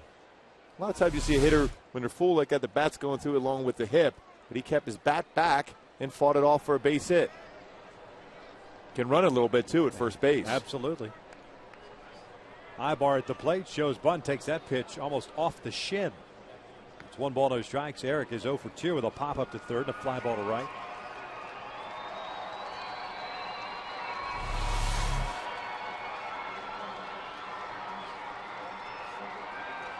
Well, he's around there to try to bring that with him, but pulled the bat back at the last second, as that ball was cutting in on him. That's 2 balls and no strikes. Amarista last year combined for 25 stolen bases between Rancho Cucamonga, Arkansas, and Salt Lake. He had 3 already at the start of this year, Salt Lake City.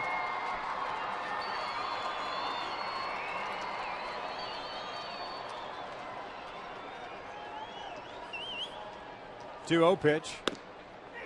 Caught the corner. 2-1. Connor Jackson shading Ibar the opposite way, so he's shallow and towards the foul line and left. Sweeney in center is shallow. De Jesus straight up and right, trying to battle the sunshine. He's got the glove up there. And Kuzmanov so close. Ibar could slap it by him there for a base hit. 2-1 pitch rolled foul. 2 balls, 2 strikes.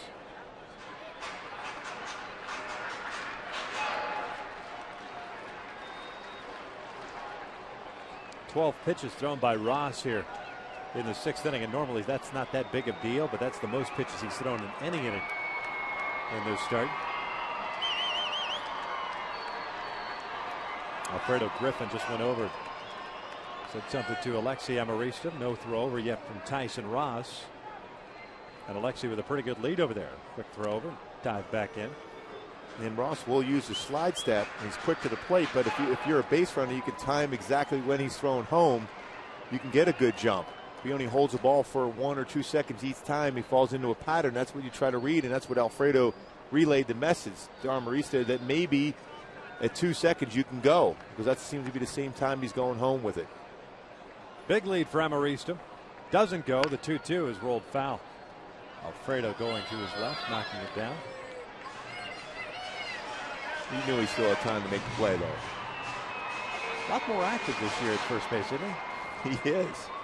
I think that, and I mean that from feeling foul balls. More times than not, there's a lot of coaches that they don't care how slowly they're hit, they stay away from it.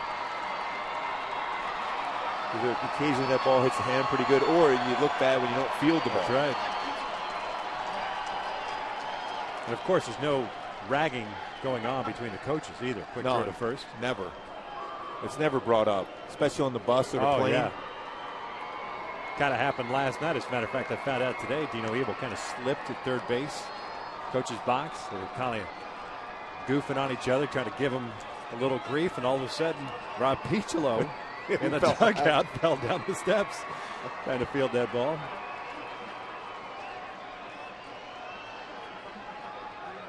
Two-two. Ibar. protecting there, reaches out. He's got a piece of that one. What if he hit him out on the backswing? And dirt come up. Well, that's a pretty good sinking fastball. That ball's not even close to a strike that you have to protect because of that late movement.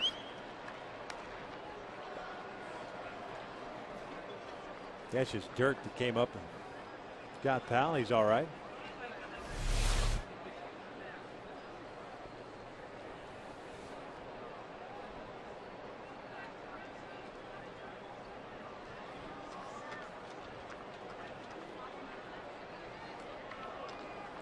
Maurice on at first base with a 1-out base hit to left center field. Ibar here still battling Tyson Ross. The 2-ball, 2-strike count. The Halos have had one man in scoring position. That was Peter Borges. He got to second in the third inning, but he was stranded there.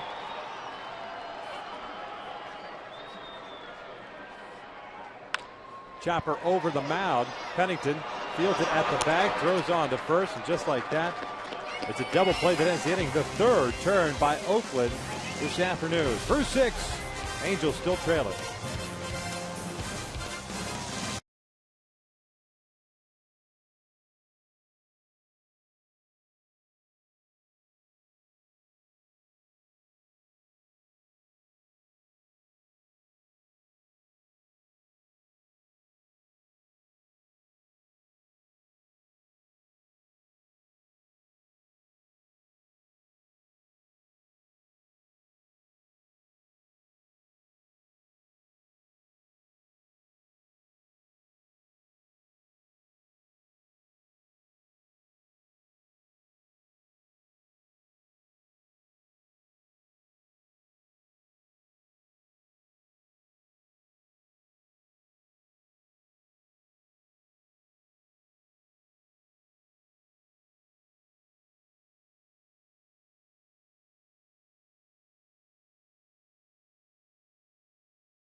Get your game on by El Pollo Loco. Get into El Pollo Loco today and try our delicious Baja-style fish tacos with classic Baja or spicy avocado sauce. Only at El Pollo Loco. And by Time Warner Cable.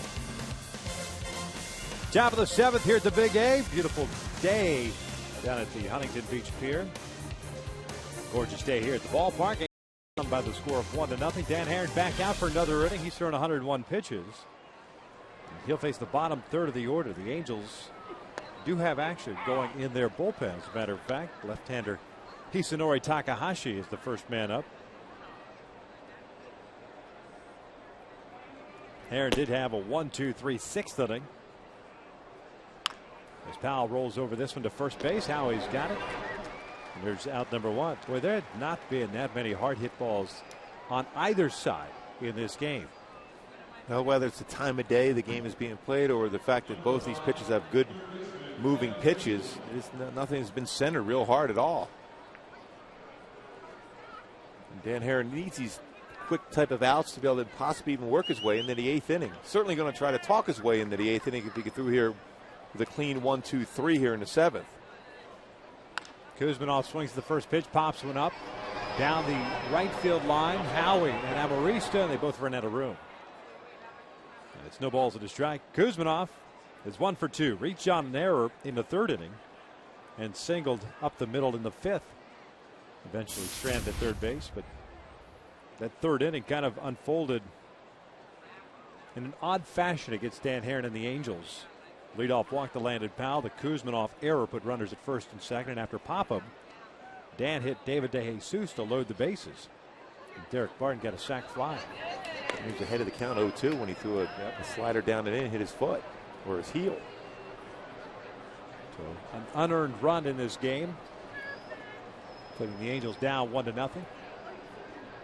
Kuzminoff pops this one up on the first base side. Howie giving chase. He'll run out of room. And it's 1 ball, 2 strikes. Well, just judging from the swing from Kuzminoff is a guy that definitely loves the ball inside.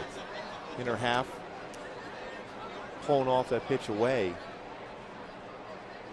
You could do some damage if you go inside and make a mistake, though. So I think the best spot would be down and away. 1-2, got him with a high fastball. Down goes Kuzminoff, 2 outs. Is he pulling off that pitch away? Fastball, Conger wants a fastball away. It was elevated, but still unable to catch up with that pitch. Even the 4-seam fastball. Good pop on it.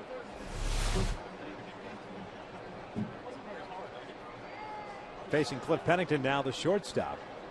The breaking ball is high. Pennington 0 for 2. He's popped out and hit a fly ball to left.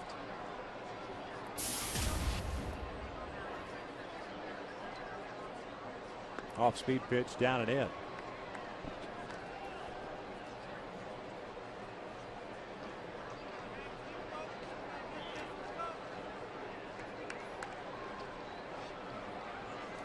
Here's the 2-0. Pennington pops it up on the third base side, tailing into the seats. It's 2 balls and 1 strike.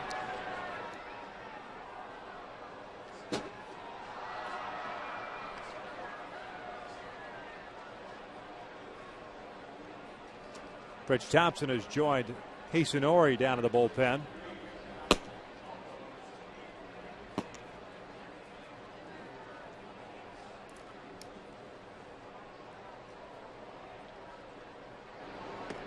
Pennington showing a bunt there with Cayasmo playing deep. Now has a 2 ball, 2 strike count. Well, 2-1 count. That's where you would think, even though he's a number 9 here, that's a pitch you're going to be able to drive. Yeah. It's not like you're bringing the infield in now with 2 strikes. Or the corners in anyway. 2-2, jammed him, popped it up. Now Marista calls off Howie. And Dan Herron, a 1-2-3 inning, very economical inning. He's retired the last 8 in a row. 7th inning stretch time here at the Big A. The Angels trail it 1-0.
Eli Gerba, widely considered the first Angel. Number 1 choice, Eli Gerba. Eli Gerba was the first Angel ever picked, an expansion draft from the Yankee team. He was a competitor, and he had a tremendous live arm. And of course, Eli was the opening day pitcher, won the game, and they beat the Orioles for their first win ever, which is fabulous. Bottom of the 7th, we'll take a look at Eli Gerber, the first pick in the Angels expansion draft back in December of 1960. First game ever on April the 11th, 1961. I like a last name like that. That's a good name. Eli I Gerber. can relate. Dan Herron apparently is done after his strong 7 innings. Finished strong for sure. Retired the last 8 in a row. Ended up picking up 5 strikeouts and walking 2. Well, it was that conversation he had with Hank Conger and Mike Butcher. He seemed to lock it in from that point forward. Halo's trying to figure out Tyson Ross here. Have 2, 3, and 4. Abreu, Hunter, and Wells. The first pitch is in there for a strike. The last time that Abreu led off the inning was the 4th. He took 4 pitches, ended up getting a leadoff walk. The only walk issued by Ross, but then that was it. The Angels couldn't do anything with him. That pitch is down and in. It's 1 ball, 1 strike. The pattern that Ross seems to fall into, though, his first pitch fastball is generally going to be a 4-seam straighter fastball than that power sinker. So he wants to get that first pitch over. So that's where you might want to jump on that heater. Breaking ball down and in. And it's 2 balls and 1 strike. And now, with everybody in the shade, pitcher's mound, hitter's area, a better opportunity to see his pitches. That's down low. 3 balls and 1 strike. But Tyson Ross, when he has needed it, has gotten that crucial ground out, that double play ball. 3 double plays turned in this game by the A's behind Ross. And just like with McCarthy, with a sinking fastball, if it's at the knees, you got to let it go.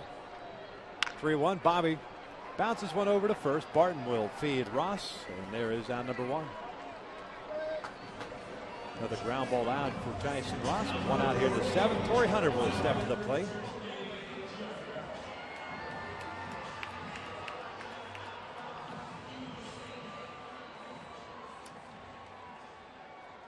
Tyson Ross, that power fastball at 95. He's also thrown a changeup at 83. So not a big spread as far as speed differential for him, but it's been the sink on the fastball that's been very effective.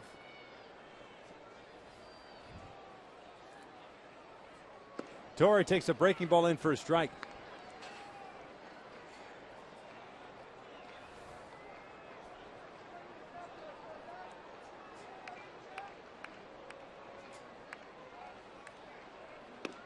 Torrey swinging a fastball off the plate. Is in the hole now at 0 balls, 2 strikes. Hunter 0 for 2. Coming up that 3 for 5 game last night. Torrey has struck out and grounded into a double play in the 4th.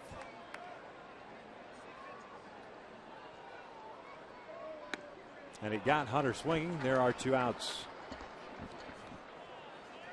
3rd strikeout of the game for Tyson Ross.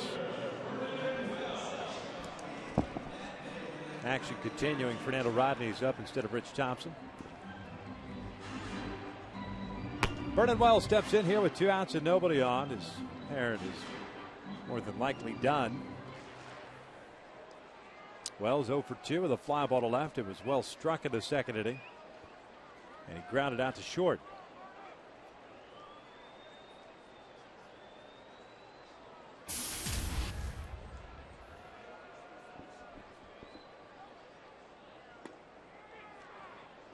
Vernon takes a strike. 0 balls and 1 strike. Kuzminoff now playing in.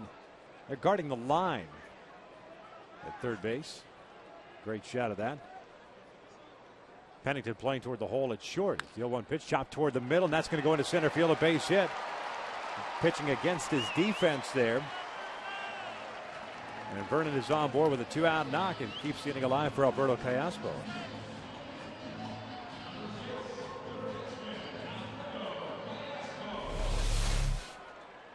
It looked like it was a slider. You could see by the spin. Foxmo will show that one. And again, when you got the guys playing on that part of the field, you're going to go fastballs in. You're anticipating. Instead, got a slider out over the plate. They're not in position to make that play. The ball wasn't hit necessarily hard, but it was hit where they're not playing because he pitched against his defense. Power sinker. Yeah, Ron Romanek, the pitching coach, is out. He's thrown 73 pitches as Tyson Ross But this just a stall tactic to get the bullpen going for Oakland. Grant Balfour is up and loosening. Have not seen him in this series. Fireballing Australia.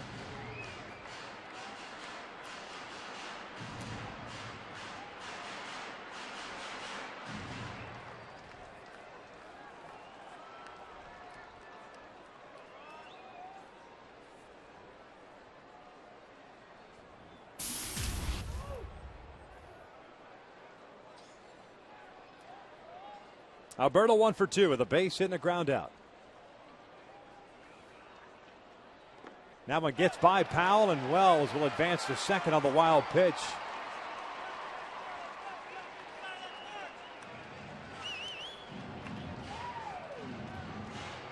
Again, Dino Ebel will challenge the outfield arms of Oakland. But now with a runner in scoring position, overthrew that fastball. Ball was well in front of the plate and hits the shin guard of Landon Powell, gets away from him.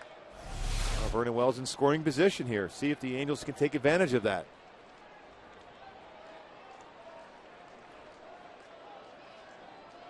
Second man to reach scoring position. The other board just in the third inning. 1-0 outside, 2 balls and no strikes. Right hand hitting Howie Kendrick on deck.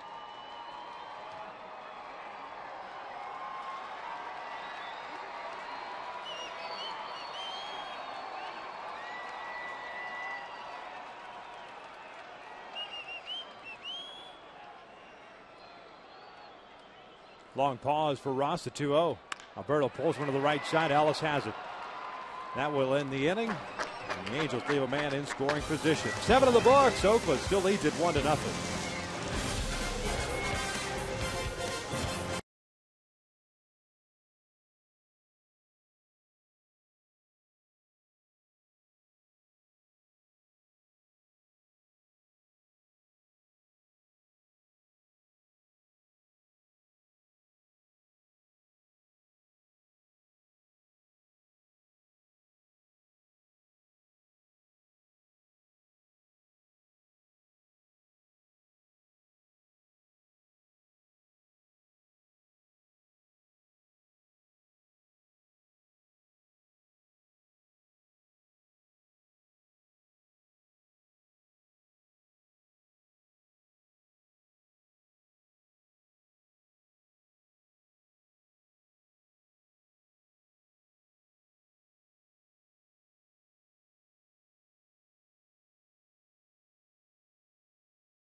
Now celebrating 70 years of legendary heritage. Take a look at our Farmers Insurance report card of this game. So far, as you see, the Oakland A's leading at 1-0 to start the 8th inning. Dan Herron is now done after 7 innings, 3 hits, 1 run. It was unearned. Tyson Ross, 7 innings, 4 hits, no runs. All 4 hits, singles.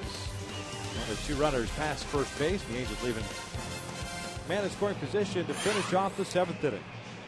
So in and out, who's in, who's out. Hisanori Takahashi comes in place of Herron. Takahashi pitching now in his 12th game, 1-0 mark of 4.66 ERA. 9 2/3 innings, 11 hits, 7 strikeouts, 6 walks.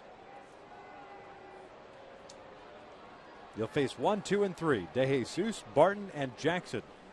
A lefty, lefty, and then a righty. Dan Herron, 7 innings, 5 strikeouts, 2 walks, 3 hits, 1 run unearned.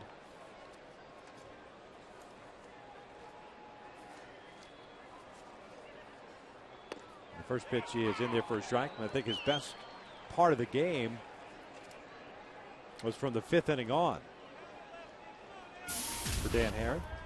See De Jesus 1 for 2. He certainly battled, but again, no earned runs in 7 innings pitched for Dan Herron. Outstanding job. Takahashi misses outside. It's 1 ball, 1 strike. Dan came into this game with a 1.46 ERA, and with the 7 innings, no earned runs coming across, it lowered his ERA to 1.23.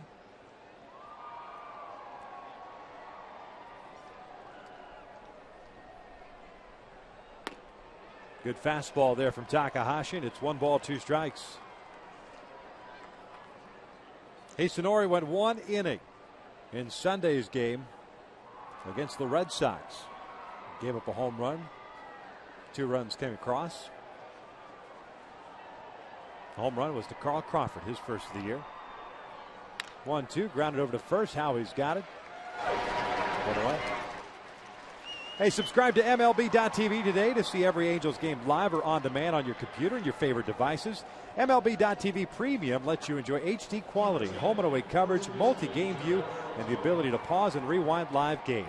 Visit Angels.com to order and get more details. MLB.tv, baseball everywhere.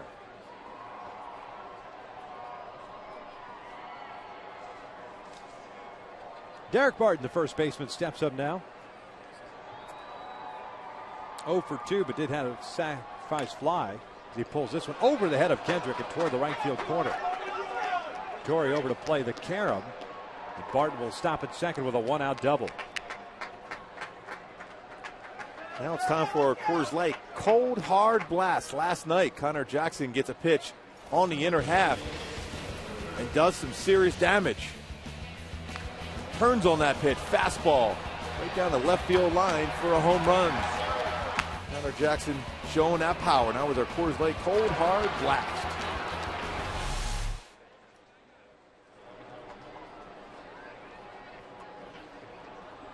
Connor Jackson in this one 0 for 3. A couple of fly balls to center. Ground out to second. The off-speed pitch is down low.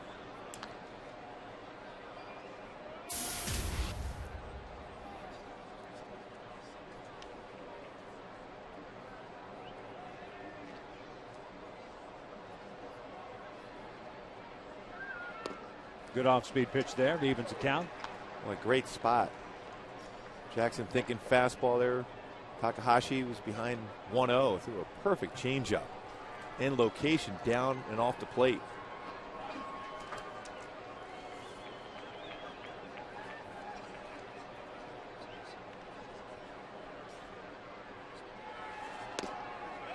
Falls behind here. 2 balls and 1 strike.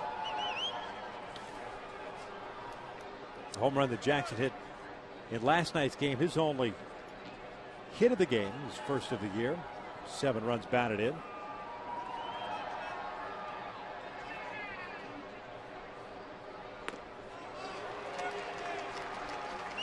Two and two. And pulled off the changeup. Takahashi threw the last pitch was a fastball. This time came right back again with the changeup.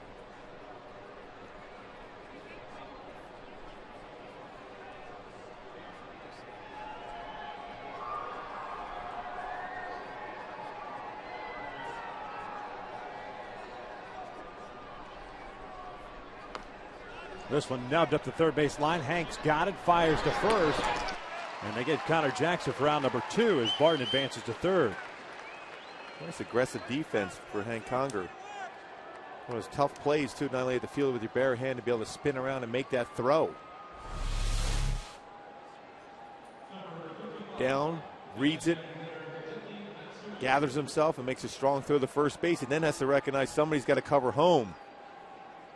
Just in case Barton thinks about trying to score, as that plate was unoccupied for a bit.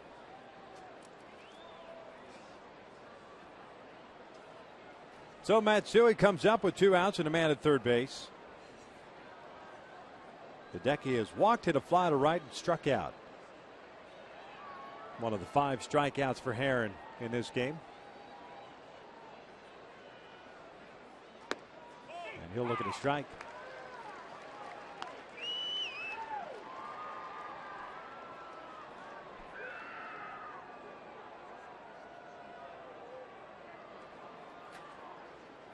Oakland still has Grant Balfour loosening in their bullpen, so it appears Tyson Ross's afternoon has come to an end. 0-1 pitch on the outside corner, 0-2. That's when you go now, this 0-2, you go a little bit further off the plate. What a great spot. Now you got to go another baseball or two further away. Hideki's going to be up there trying to think the other way himself, but go further off the outside corner. 0-2 pitch. Matsui lines one to left. Vernon was playing him shallow. He'll make the catch. That will end the inning. No runs. A double that's stranded at third base. That is all for the Oakland A's, but they lead it 1-0.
I'll remind you that on May the 10th, the Angels will host the Chicago White Sox at 7:05. And all fans in attendance will receive an Angels wrestling mask courtesy of Cacique. Guinness World Records will also be on hand as Angel fans attempt to set another world record. Purchase your tickets at the Angel Stadium ticket office or just visit angels.com.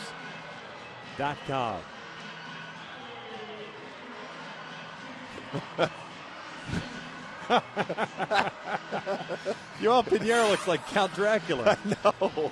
I'm guessing he's healthy now. He's ready to go. That's right.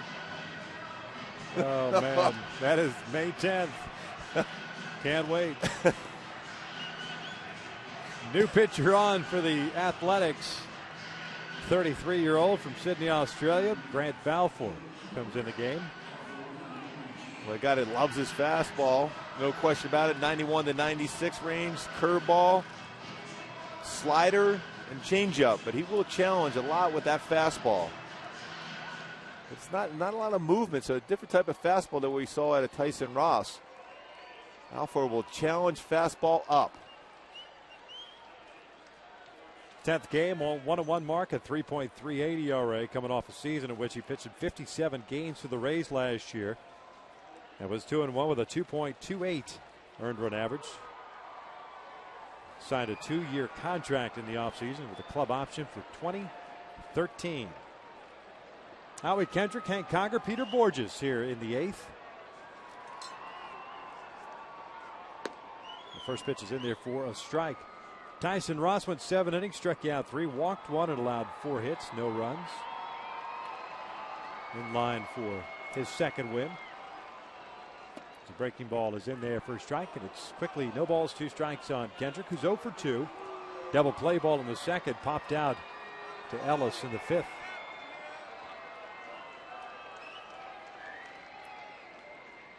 That's up and in. It's 1 ball, 2 strikes.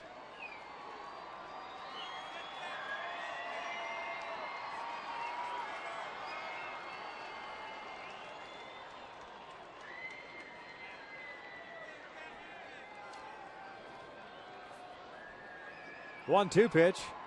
Now he fouls it off to the right. A little bit late on that fastball. The big thing is with Balfour, will go upstairs with that four-seam fastball, though. If you make good contact, the ball is going to carry very well here still. Pretty warm day. I haven't seen many baseballs squared up this entire game, though. Lays off the breaking pitch. It's 2 balls, 2 strikes. Balfour's not allowed a run in 7 of his 9 appearances this year. 3 earned runs in his 8 innings.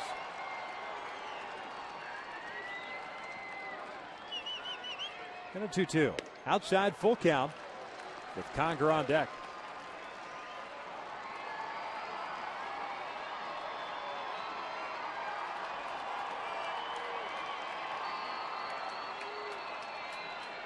Brian Fuentes is the closer for Oakland. Payoff pitch. And now he takes a called strike 3, and there's out number 1.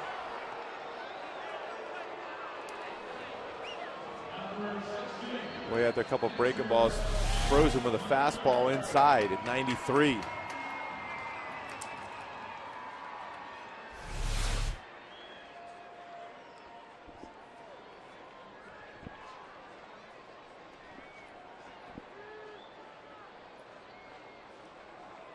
Hank 0 for 2. Ground ball to second and a strikeout. Outfield playing extremely deep for Oakland. As Conger grounds this one over to second base. Ellis has it. 2 outs.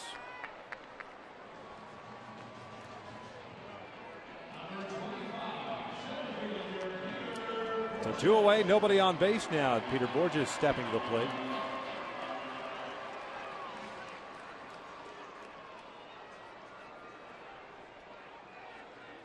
You know, Oakland's not giving many base runners. This is the 3rd at bat for Peter Borges here in the 8th inning with 2 outs. 10 ground ball outs by Ross and Balfour combined. As Peter takes that pitch down low.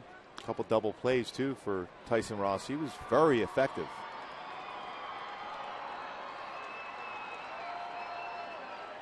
Make it 3 double play balls. An unassisted one up the middle by Pennington. 1-0 pitch, a swing and a miss. It's 1 ball, 1 strike. Peter bunt single in the 3rd inning, a fly ball to left in the 6th. So he's 1 for 2. That bunt single extended his hitting streak to 10 games. Shoots this one over to second. Ellis does a nice job going back on it, and Borges is retired. The Angels go down in order here in the 8th. 8 in the books. Very tight game. Oakland's on top 1-0.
We start the top of the 9th inning. Take a look at our American Airlines upcoming schedule. It's a travel day tomorrow. The Angels head down to St. Petersburg, Florida for the first of 3 on Friday against the Rays, and up to Boston for a 4-game series beginning on Monday.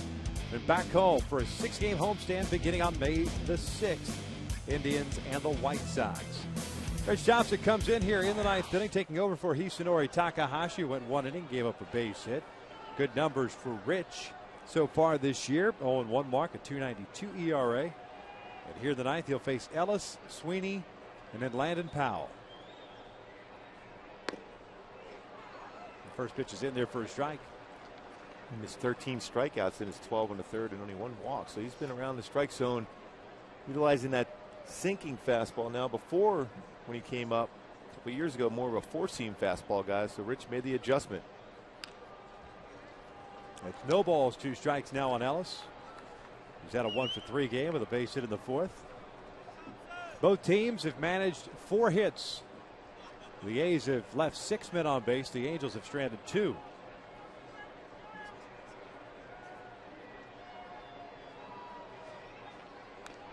Now fouled back, and still no balls, 2 strikes. That big overhand curveball has been very effective as far as getting the strikeout for Rich Thompson.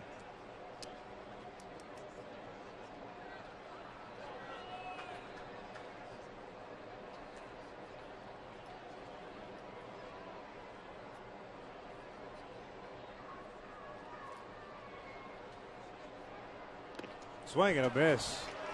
Very good pitch by Rich Thompson. Foul tipped and hung on to by Conger. And there's out number 1. That's a different fastball, that power sink to it. And on top of that, good spot.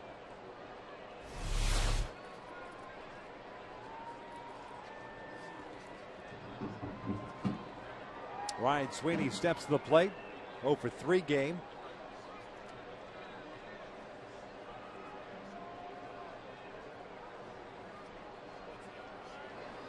That fastball is outside.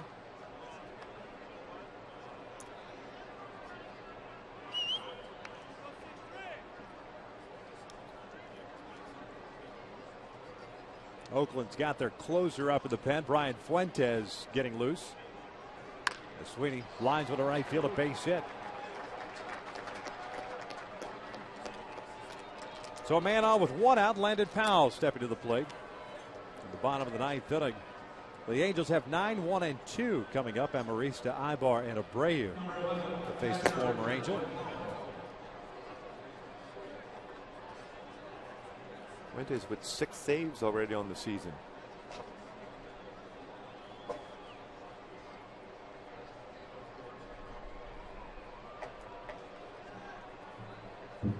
Powell in this one has walked and scored, struck out and grounded out to first.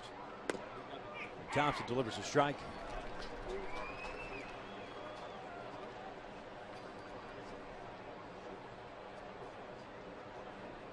Rich last pitched on Sunday, went 2 innings. Gave up just 2 hits, struck out 4 in that outing against the Red Sox on Easter Sunday. 0-1. That's down low. It's 1 ball, 1 strike.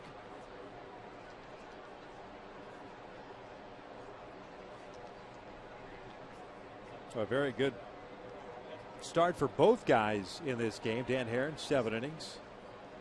The 1 unearned run. Tyson Ross, his longest outing of the year. Powell takes the breaking ball in there, and it's 1-2. That's called not skipping a beat either. Going from Dallas Braden, who's on the disabled list with shoulder tightness, to a performance like today by Tyson Ross, who came out here very aggressive and threw a lot of strikes. I mean, you looked at his numbers coming into this one with 8 walks, 6 strikeouts in 9 1/3 innings. You figured you had a guy who's going to be wild as that pitch is in the dirt. It's 2 balls, 2 strikes, but he didn't show that today. Did a great job of that. First pitch fastball was the straight 4-seam fastball that established the strike zone. Then he went out of the zone with the sinking fastball. As a hitter, you're reading it, you think fastball, got a good swing, then bottom drops out, you hit the ball on the ground consistently against him. You got to like his stuff.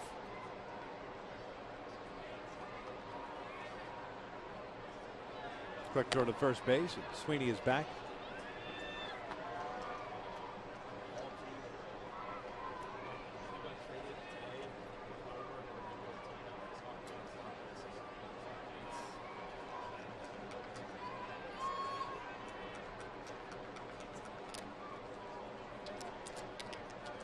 Not a very big league for Sweeney at first base.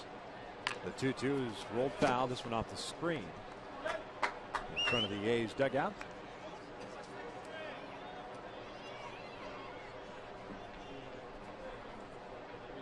Count remains at 2 balls, 2 strikes.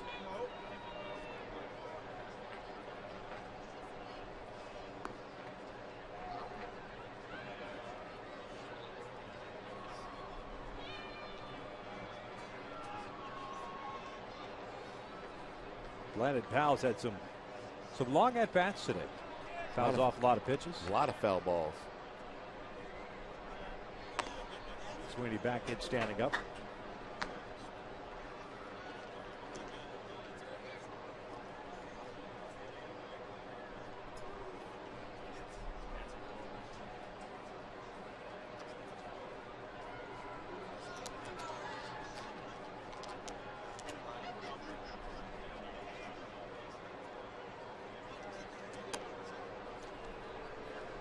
Sweeney not known as much of a base runner, although the A's have been very aggressive on the bases throughout this series.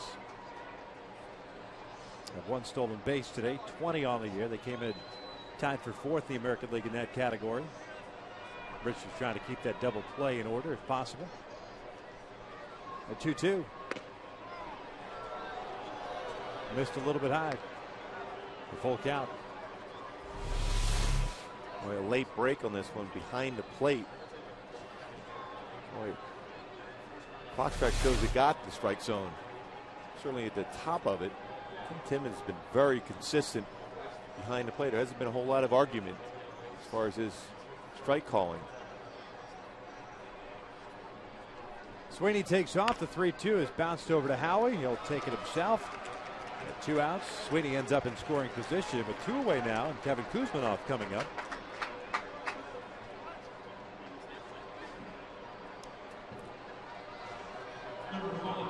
Kuzminoff, the third baseman, 1 for 3. Base hit back in the 5th inning.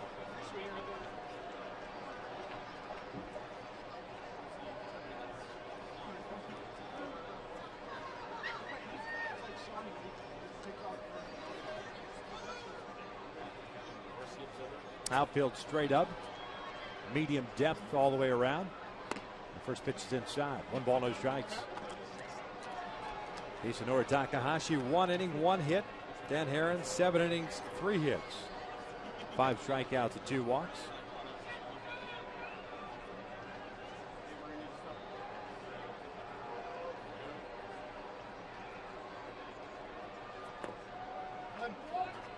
Two balls and no strikes.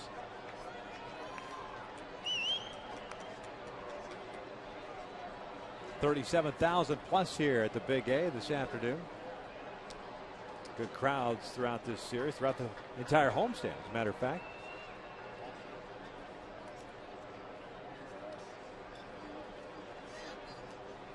Next time we're home, it's already May 6th. And Cleveland back in town. Yeah. Conversation on the mound. It's 2 balls and no strikes on Kevin Kuzminoff.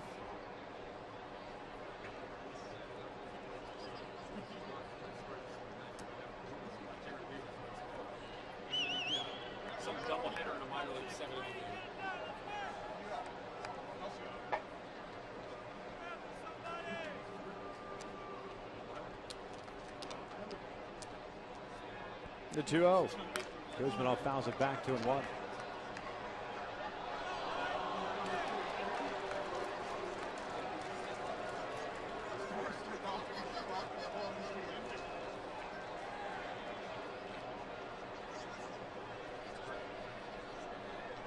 Mentioned that 9th inning, bottom of the 9th, with Ryan Fuentes coming on. The speed at the top to start things off with Amarista and Ibar. 2-1, lifted in the air down the right field line. Torrey giving chase, and he'll make the basket catch. Starting to get a little more routine with that catch. We head to the bottom of the 9th. Brian Fuentes coming on. They face 9-1-2, and the Angels down 1-0.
interim closer for the Athletics. Coming on now in place of Grant Balfour, who had a 1-2-3 eighth inning. While Andrew Bailey's on the disabled list, Brian's been getting the opportunity to close games down, signing the offseason to a 2-year deal for the last couple of seasons with the Angels. Of course, last year, toward the end, traded to the Minnesota Twins for Loke Van Mill. Fuentes not overpowering with the fastball, as Meister's going to pinch hit. Brandon Mariste against him. 88 to 90 range on the fastball. Big sweeping slider and a pretty good changeup when he stays within his mechanics. Pretty solid with that pitch, but we've seen him fall out of his mechanics at times and elevates pitches. 11th game for Brian. He's 0-2 this year with a 4.09 ERA. He has picked up 6 saves, 11 innings, 6 hits, 10 strikeouts, and 5 walks so far this year. So it'll be Asturis, Ibar, and Abreu. They start at the bottom of the 9th inning. Angels trying to avoid the shutout here. After taking the first 2 games against Oakland, pitchers duel ensued here this afternoon.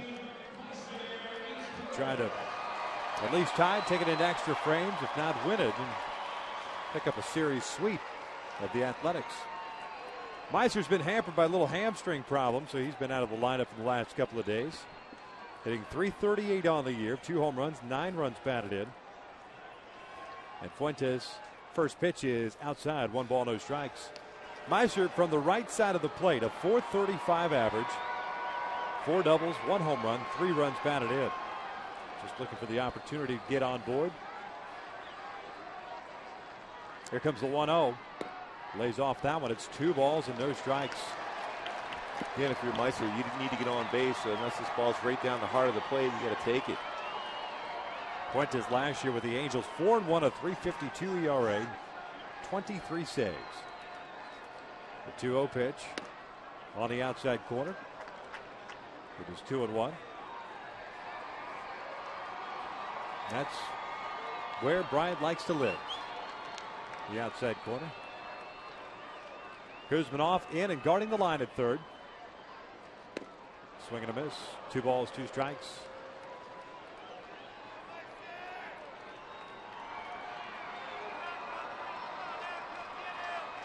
Eric Ibar on deck.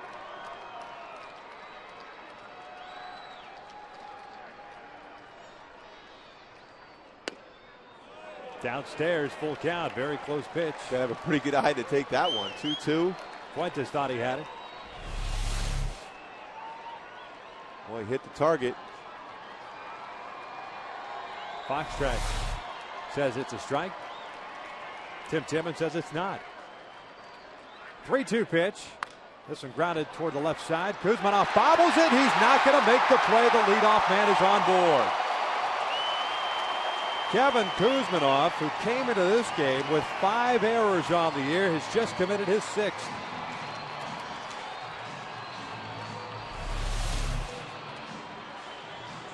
Well, he had time. A little tricky hop, hits the heel of the glove, tries to look it back into the glove and fumbles it away. Meister might have swung at ball 4. Stay gets on base, and Mark Trumbo going to pinch run for Meister. So Trumbo over at first base. Here comes Eric Ibar.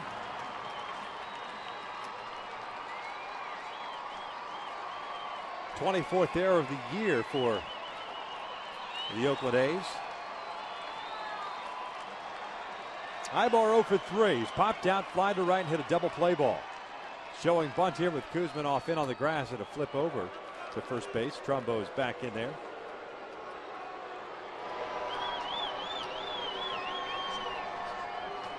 I mean, Kuzminoff is way up the grass at third base and guarding the line. Pennington cheating in a couple of steps at short, as is Ellis at second. Showing bunt again is Ibar, and pushes a bunt on the first base side, and that is going to be a foul ball. Barton picks it up in foul territory. And that's a good idea if you're Barton. You got to feel that right away once it goes foul, because that ball has a tendency to roll back into fair territory.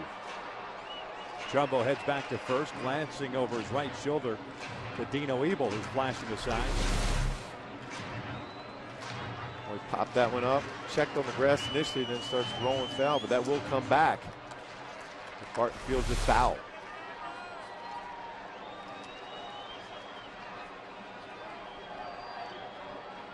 Outfield shallow for Oakland. Sweeney in center, shading him towards right center field. Ibar showing bunt again. Kuzmanov charging at third. Ibar gets hit by a pitch, or are they calling that a foul ball? It's a hit by pitch.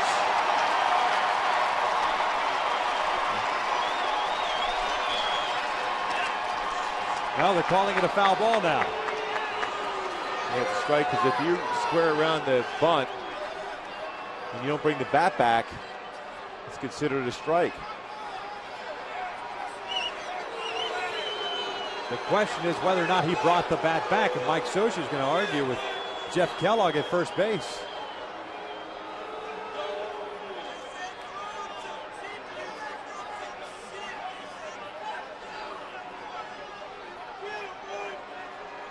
The question is not whether or not he foul tipped that ball or made contact with the baseball. The question is whether or not he offered at the baseball before the ball hit him.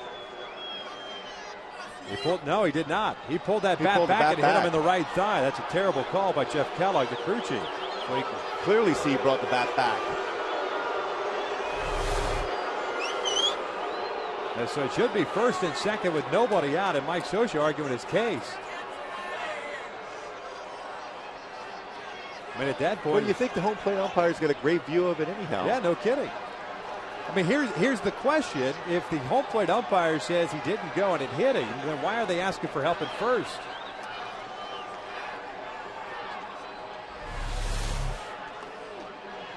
Then bringing the bat back. See, the bat is at his shoulder. There's never even an attempt to bring the bat out in front of home plate to offer at that pitch. That's a perfect view right there. Well, terrible call by the first base umpire. Mike Scioscia says his piece. And not only that, it's no balls and 2 strikes on Ibar now.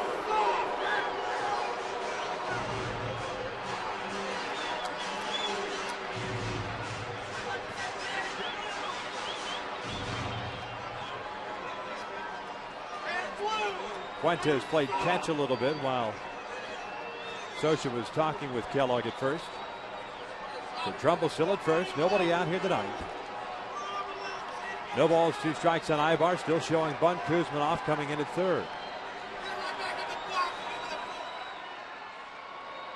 Ibar pushes the bunt on the first base side. Fuentes picks it up, throws to first, and Ibar is retired. The sacrifice works.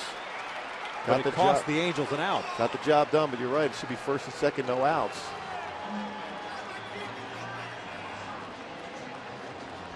Not an easy pitch to bunt, too. Was a pitcher was up. Fuentes makes that play, decides to field the ball, take the out. Ball had a chance of maybe rolling foul, but you can't take that chance in case it stayed fair. It would have been first and second, no outs. Ibar's still upset. As well he should be. Here's Bobby Abreu. A fly to left, a walk, and a ground out to first, with Trumbo representing the tying run in scoring position.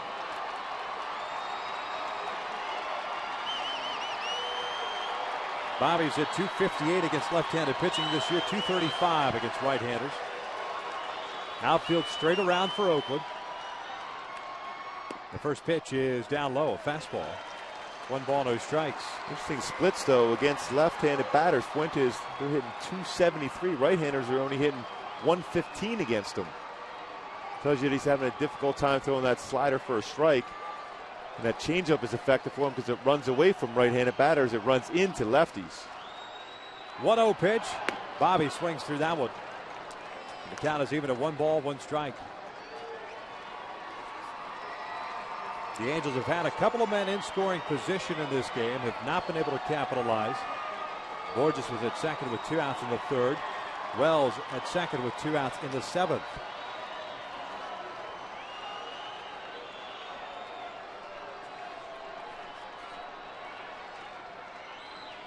One pitch, way outside. That's sweeping slider of Fuentes. See, that's the pitch. He's having a tough time throwing for a strike. That's one of those as a left-handed pitcher facing a left-handed batter. You started at the hip of that batter, kind of freeze him a little bit. Yeah, if you start that on the outside corner to start with, there's no way you're going to get a left-handed batter to swing at that pitch.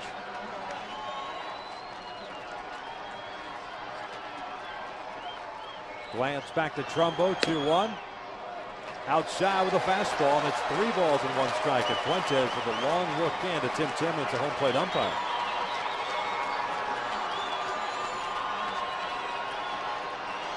Torrey Hunter on deck, Vernon Wells to follow.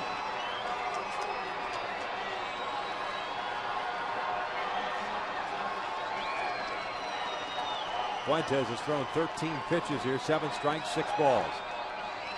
Another glance back to Trumbo, the 3-1. Bobby fouls it straight back. Boy, good pitch to do some damage. Fastball over the plate and up.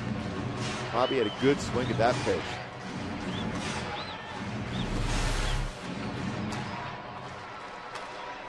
That's one of those pitches right there. If you're a left-handed batter, you hit that ball hard to left center field. Tie the game up and get in a scoring position yourself.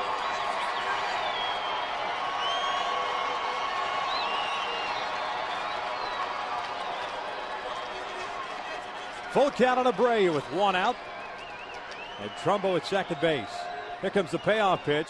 Bobby fouls it up the line. That is a fair ball. Trumbo will score. Abreu rounding first, heading to second. This game is tied at 1.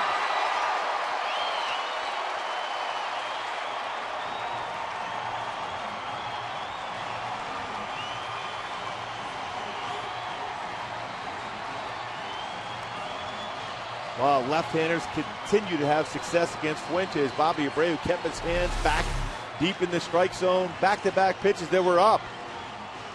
Said last pitch, just fouled that one straight back at another fastball up, hit that ball down the line and kept it fair somehow down the third base line.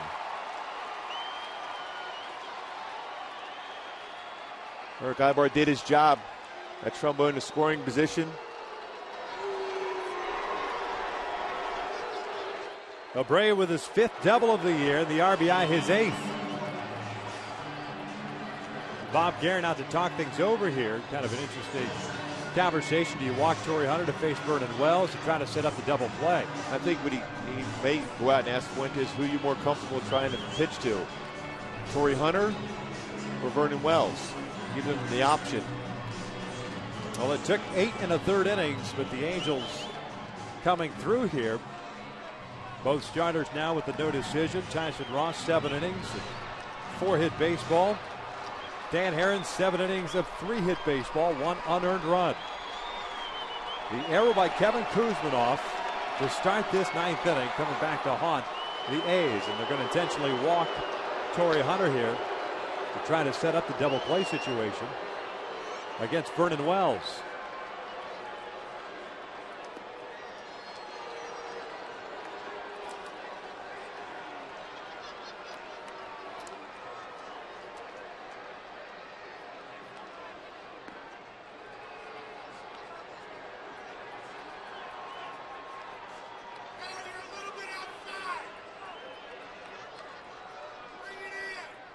There's ball 4.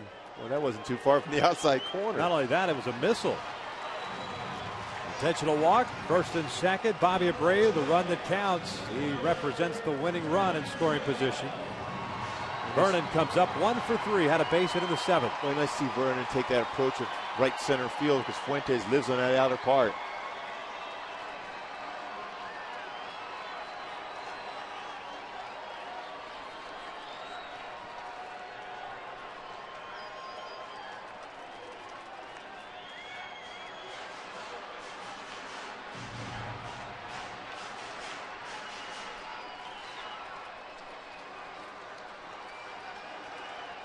Abreu leading off at second, Torrey from first.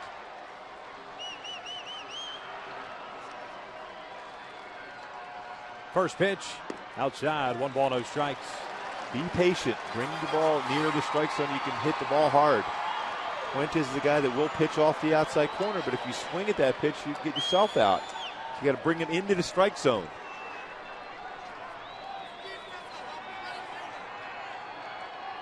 Glance back to Bobby.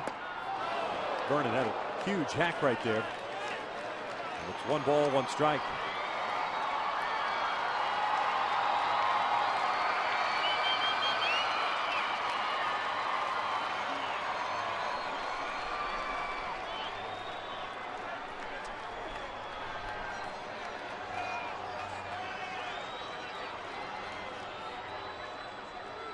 There's the 1-1. Fouled straight back with a fastball. 1 ball, 2 strikes.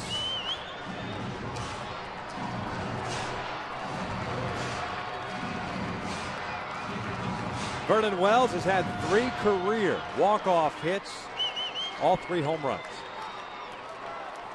4 walk-off hits, base hit right here. It's Flair in the outfield. The Texas leaguer. Yeah.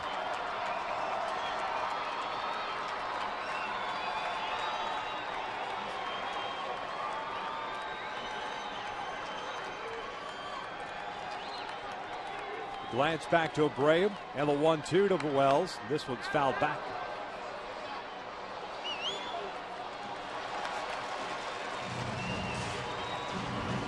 All fastballs so far against Vernon Wells, all middle half away. Again, that approach has to be to right center field. He's had a couple good swings.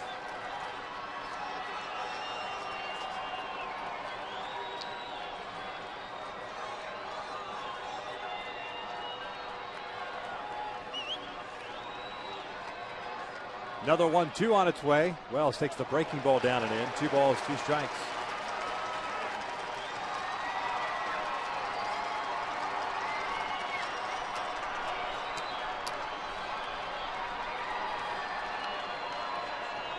Alberto Callaspo is the man on deck. Bobby Abreu with the RBI double to tie things up here in the 9th. Leads off at second. Torres over at first. Wells swings through the fastball, 2 outs.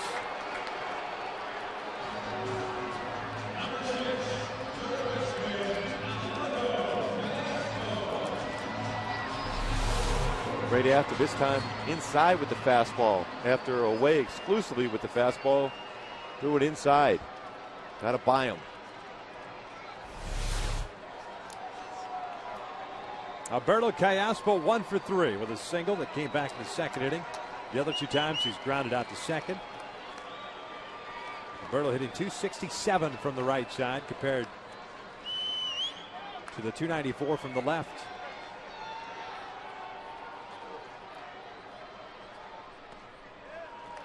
Way outside, it's 1 ball, no strikes. 26 pitches thrown by Fuentes here in the 9th inning. Right down the middle. 13 balls, 13 strikes. Callaspo a little higher batting average from the right side, hitting .294 from the right side compared to .268 from the left side. Here's the 1-0 pitch. Callaspo fouls it straight back, 1-1. Remember, this inning started when Meiser Usturiz, the pinch hitter for Alexi Amarista, grounded one over to third base, and Guzman off-booted him. His 6th error of the year. Trumbo then pinch ran for Usturiz. Ibar then sacrificed Trumbo to second base, and Abreu just shot one inside the bag down the third base line to tie this game up at 1.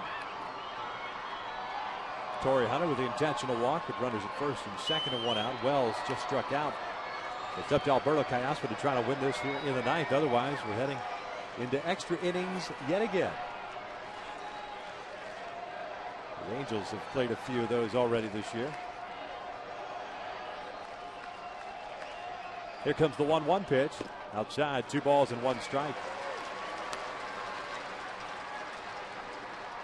2 of these 3 pitches against Callaspo weren't even close. Even the one that Callaspo fouled back was probably out of the strike zone.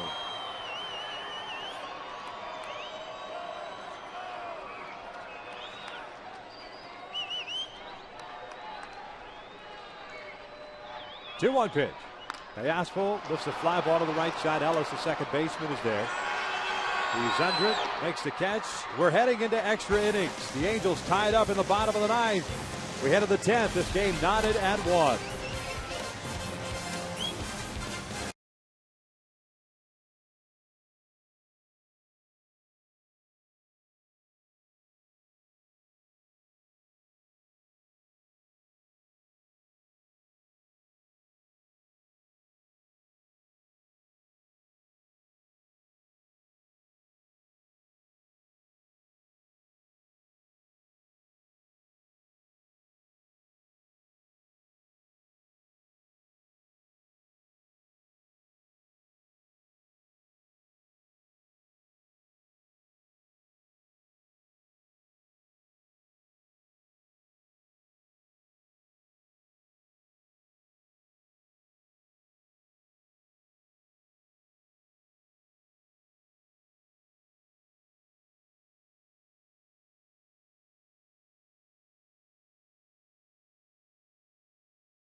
apiece.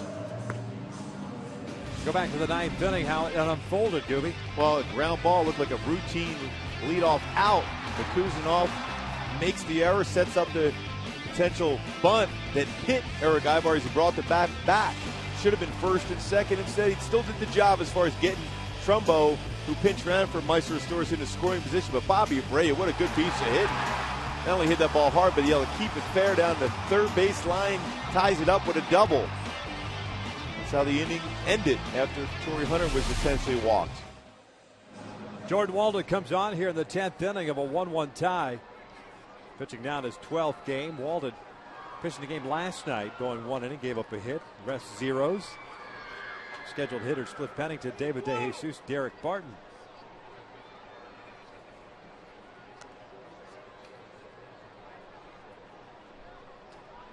Pennington's over 3 as he looks at a fastball for his strike. Mark Trumbo stays in the game. He's over at first base, and Howie, who got the start at first, moves over to second.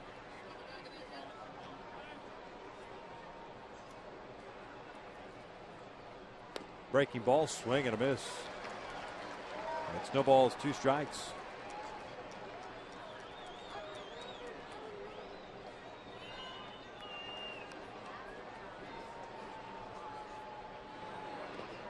Try to get him to chase that breaking ball again. Looks like Jordan kicking at that landing area, the dirt.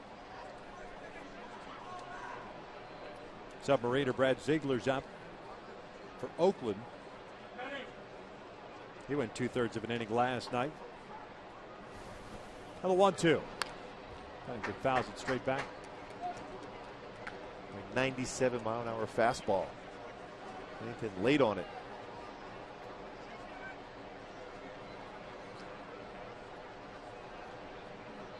Jordan doesn't waste a whole lot of time on the mound. So 1-2 is down and in.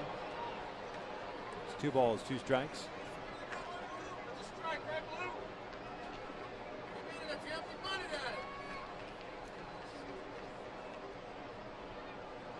Well, shallow in left field again against Pennington. 2-2 out toward the alley in left center, tailing away from Borges. Wells comes on, slides, can't make the play, and it gets by him. Pennington rounding second, heading to third, and he will end up there. Miscommunication out in left center field. And the leadoff man is all the way at third base here in the 10th.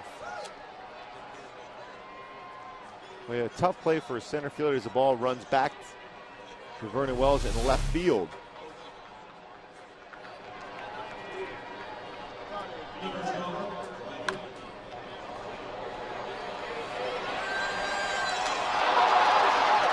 He thought he was going to be out on that fly ball. Instead, ends up with a triple.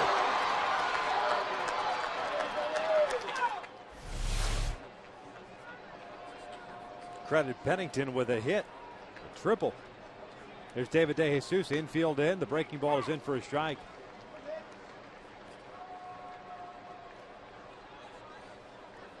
Looked like as Wells went into that slide, jarred his knee in there, and that kind of jarred his entire body. Could not make the catch. DeJesus 1 for 3. Fastball is fouled off the mitt. It's no balls, 2 strikes. And the need for the strikeout here. Yes, certainly has strikeout stuff.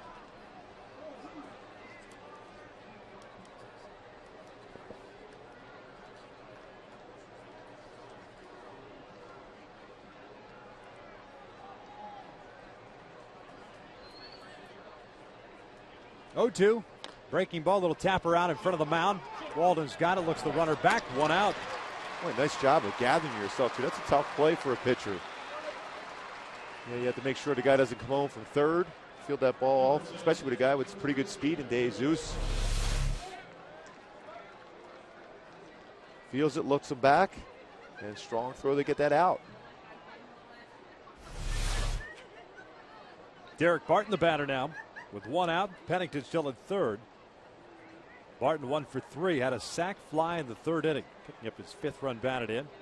Had a double in the 8th. They're going to intentionally walk him. With Connor Jackson and then Hideki Matsui coming up. There's ball 2.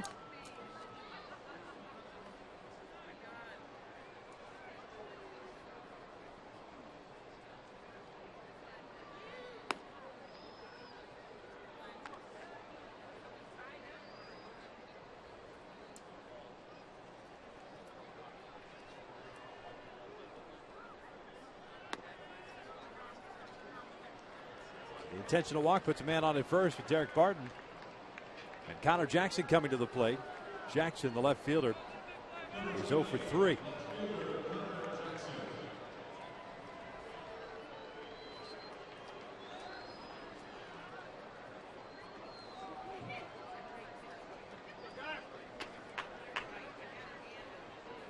Angels playing their infield at double play depth. Jackson doesn't run real well. If he hits the ball on the ground, it's a good chance to turn to double play. First pitch breaking ball is outside. 1 ball, no strikes.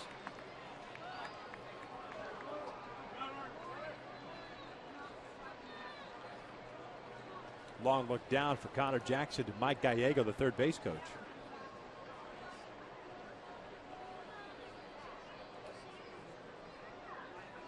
The 1-0 outside. Backhand by Conger. And it's 2 balls, no strikes, going with the breaking pitches the first 2 times. Well, Conger did a nice job. It's not an easy one to be able to block, too, and catch. Hard slider hitting the dirt. Walden overthrew that pitch.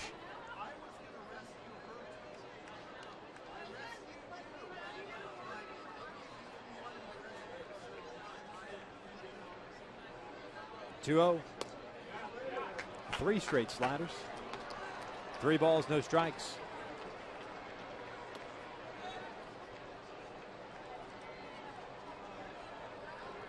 Matsui on deck. The A's DH.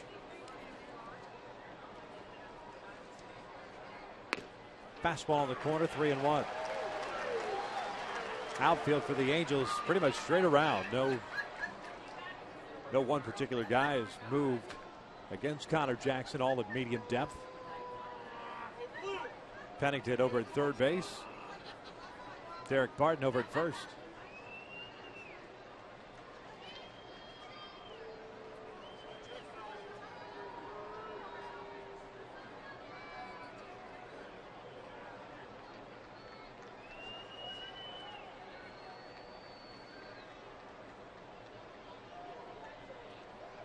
Three-1 pitch. Fastball on the outside corner, strike 2. Well, that's a pretty good pitch.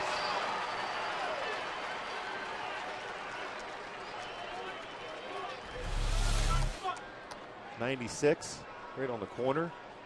Good job of framing that pitch by Hank Conger. Right back out with a fastball. Third to first move, nothing's happening.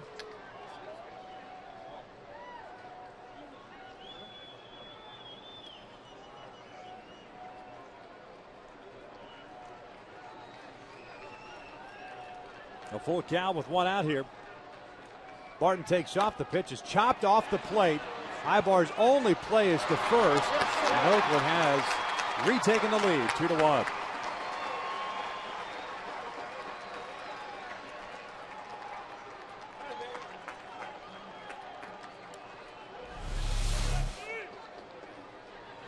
Well, he just beats it right into play. Once you see that hop, there's no chance you're going to be able to have him at home plate. But he did get the out, second out of the inning.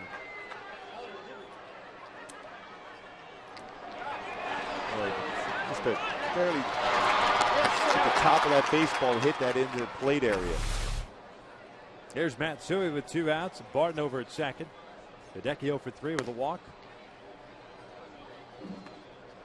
And much like the bottom of the ninth started for the Angels, the error by Kuzminoff, and even though Wells doesn't get charged with an error, a ball that should have been the first out of the inning off the bat of Cliff Pennington. Matsui slices this one foul. It's 1 ball, 1 strike.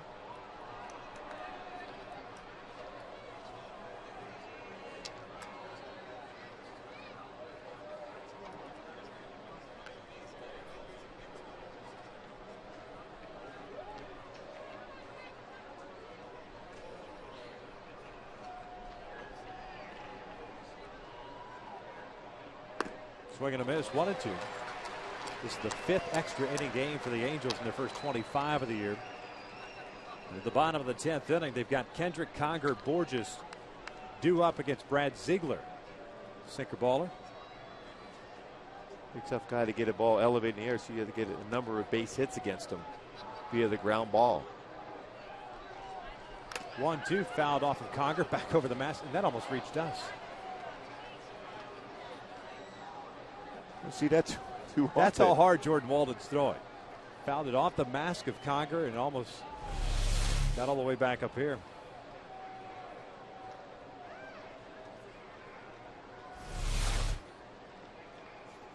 So the count remains at a ball and 2 strikes.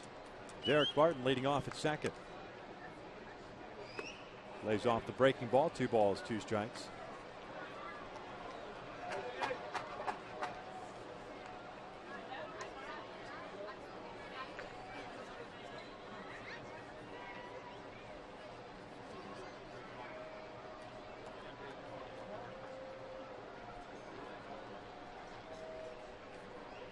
And he got him swinging.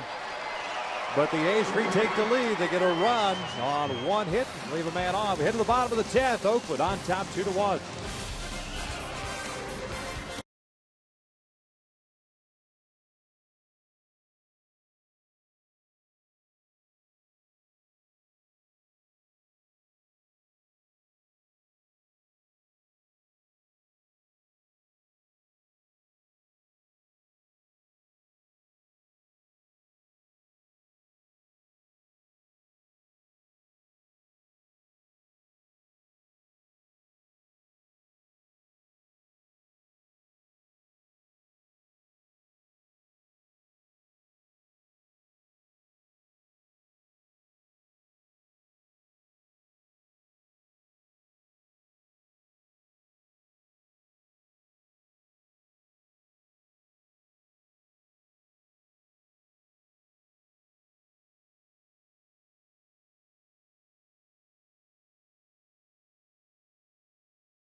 Trying to come up with some magic here for the second straight inning, down 2-1. They'll have Howie Kendrick, Hank Conger, Peter Borges stepping to the plate to face Brad Ziegler, who's been perfect so far this year. Pitching now in his 10th game. Pitched last night, 8 innings, 7 hits, 8 strikeouts, 2 walks, and opponents hitting just .219 against him. But just like Jordan Walden hadn't given up an earned run all season long, and he gave one up from the top of the inning. Ziegler's certainly capable of doing it himself. Yeah, Ziegler's not going to overpower you. Fastball ranges from 83 to 87 range. Sweeping curveball and a changeup. Howie takes down low, and it's 1 ball, no strikes. Kendrick and hitless in this one. Double play ball in the second. A pop-up to the second baseman in the 5th. Struck out looking in the 8th. There's a strike. And it's 1-1. And Ziegler, very difficult to get a ball in the air, so you want to think line drive, ground ball. Sinker, sinker, sinker down in the zone, plus that tough angle he throws at. This one back toward the middle. Pennington comes charging in, fields it, throws off balance, and Howie's retired for the first out.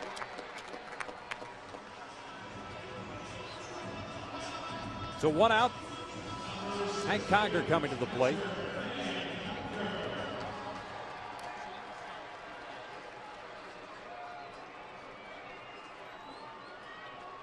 Hank 0 for 3.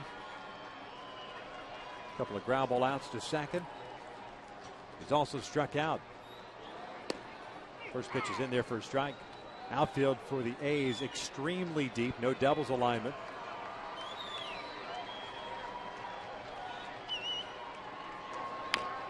This one's rolled foul. It's no balls, 2 strikes.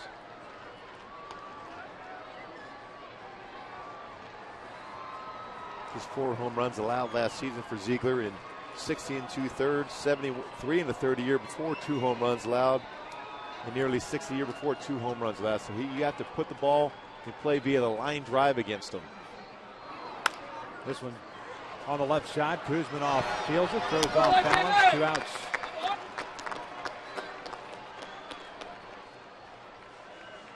So the Halos down to their last down here in the 10th.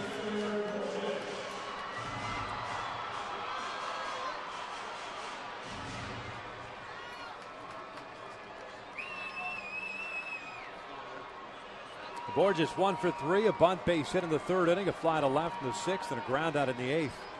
A lot of ground ball outs on both sides in this one. You're looking to strike. Kuzmanoff playing in on the grass and toward the line.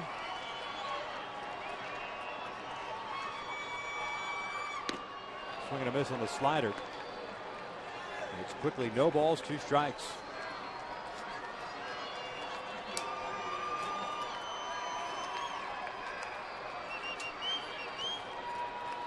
Here comes the 0-2, way outside.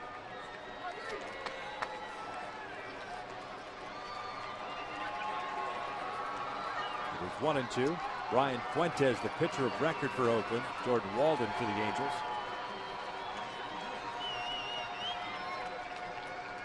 And a 1-2. Slider off the end of the bat towards first, and that is going to be a fair ball, and that will end the game as the A's take the finale here by the score of 2-1. Well, not many chances in this game for either team, really, but bottom line is the game was tied and got away from the Angels there in the top of the 10th. A lot of ground ball outs, sinkers throughout the entire game by the Oakland pitchers. Once again, the A's pick up the finale here by the score of 2-1. Fuentes picks up the win. Walden the launch for Mark Cooperton and the entire crew here at the Big A. I'm Victor Rojas. We thank you for watching. As always, stick around as Angels Live is coming up next.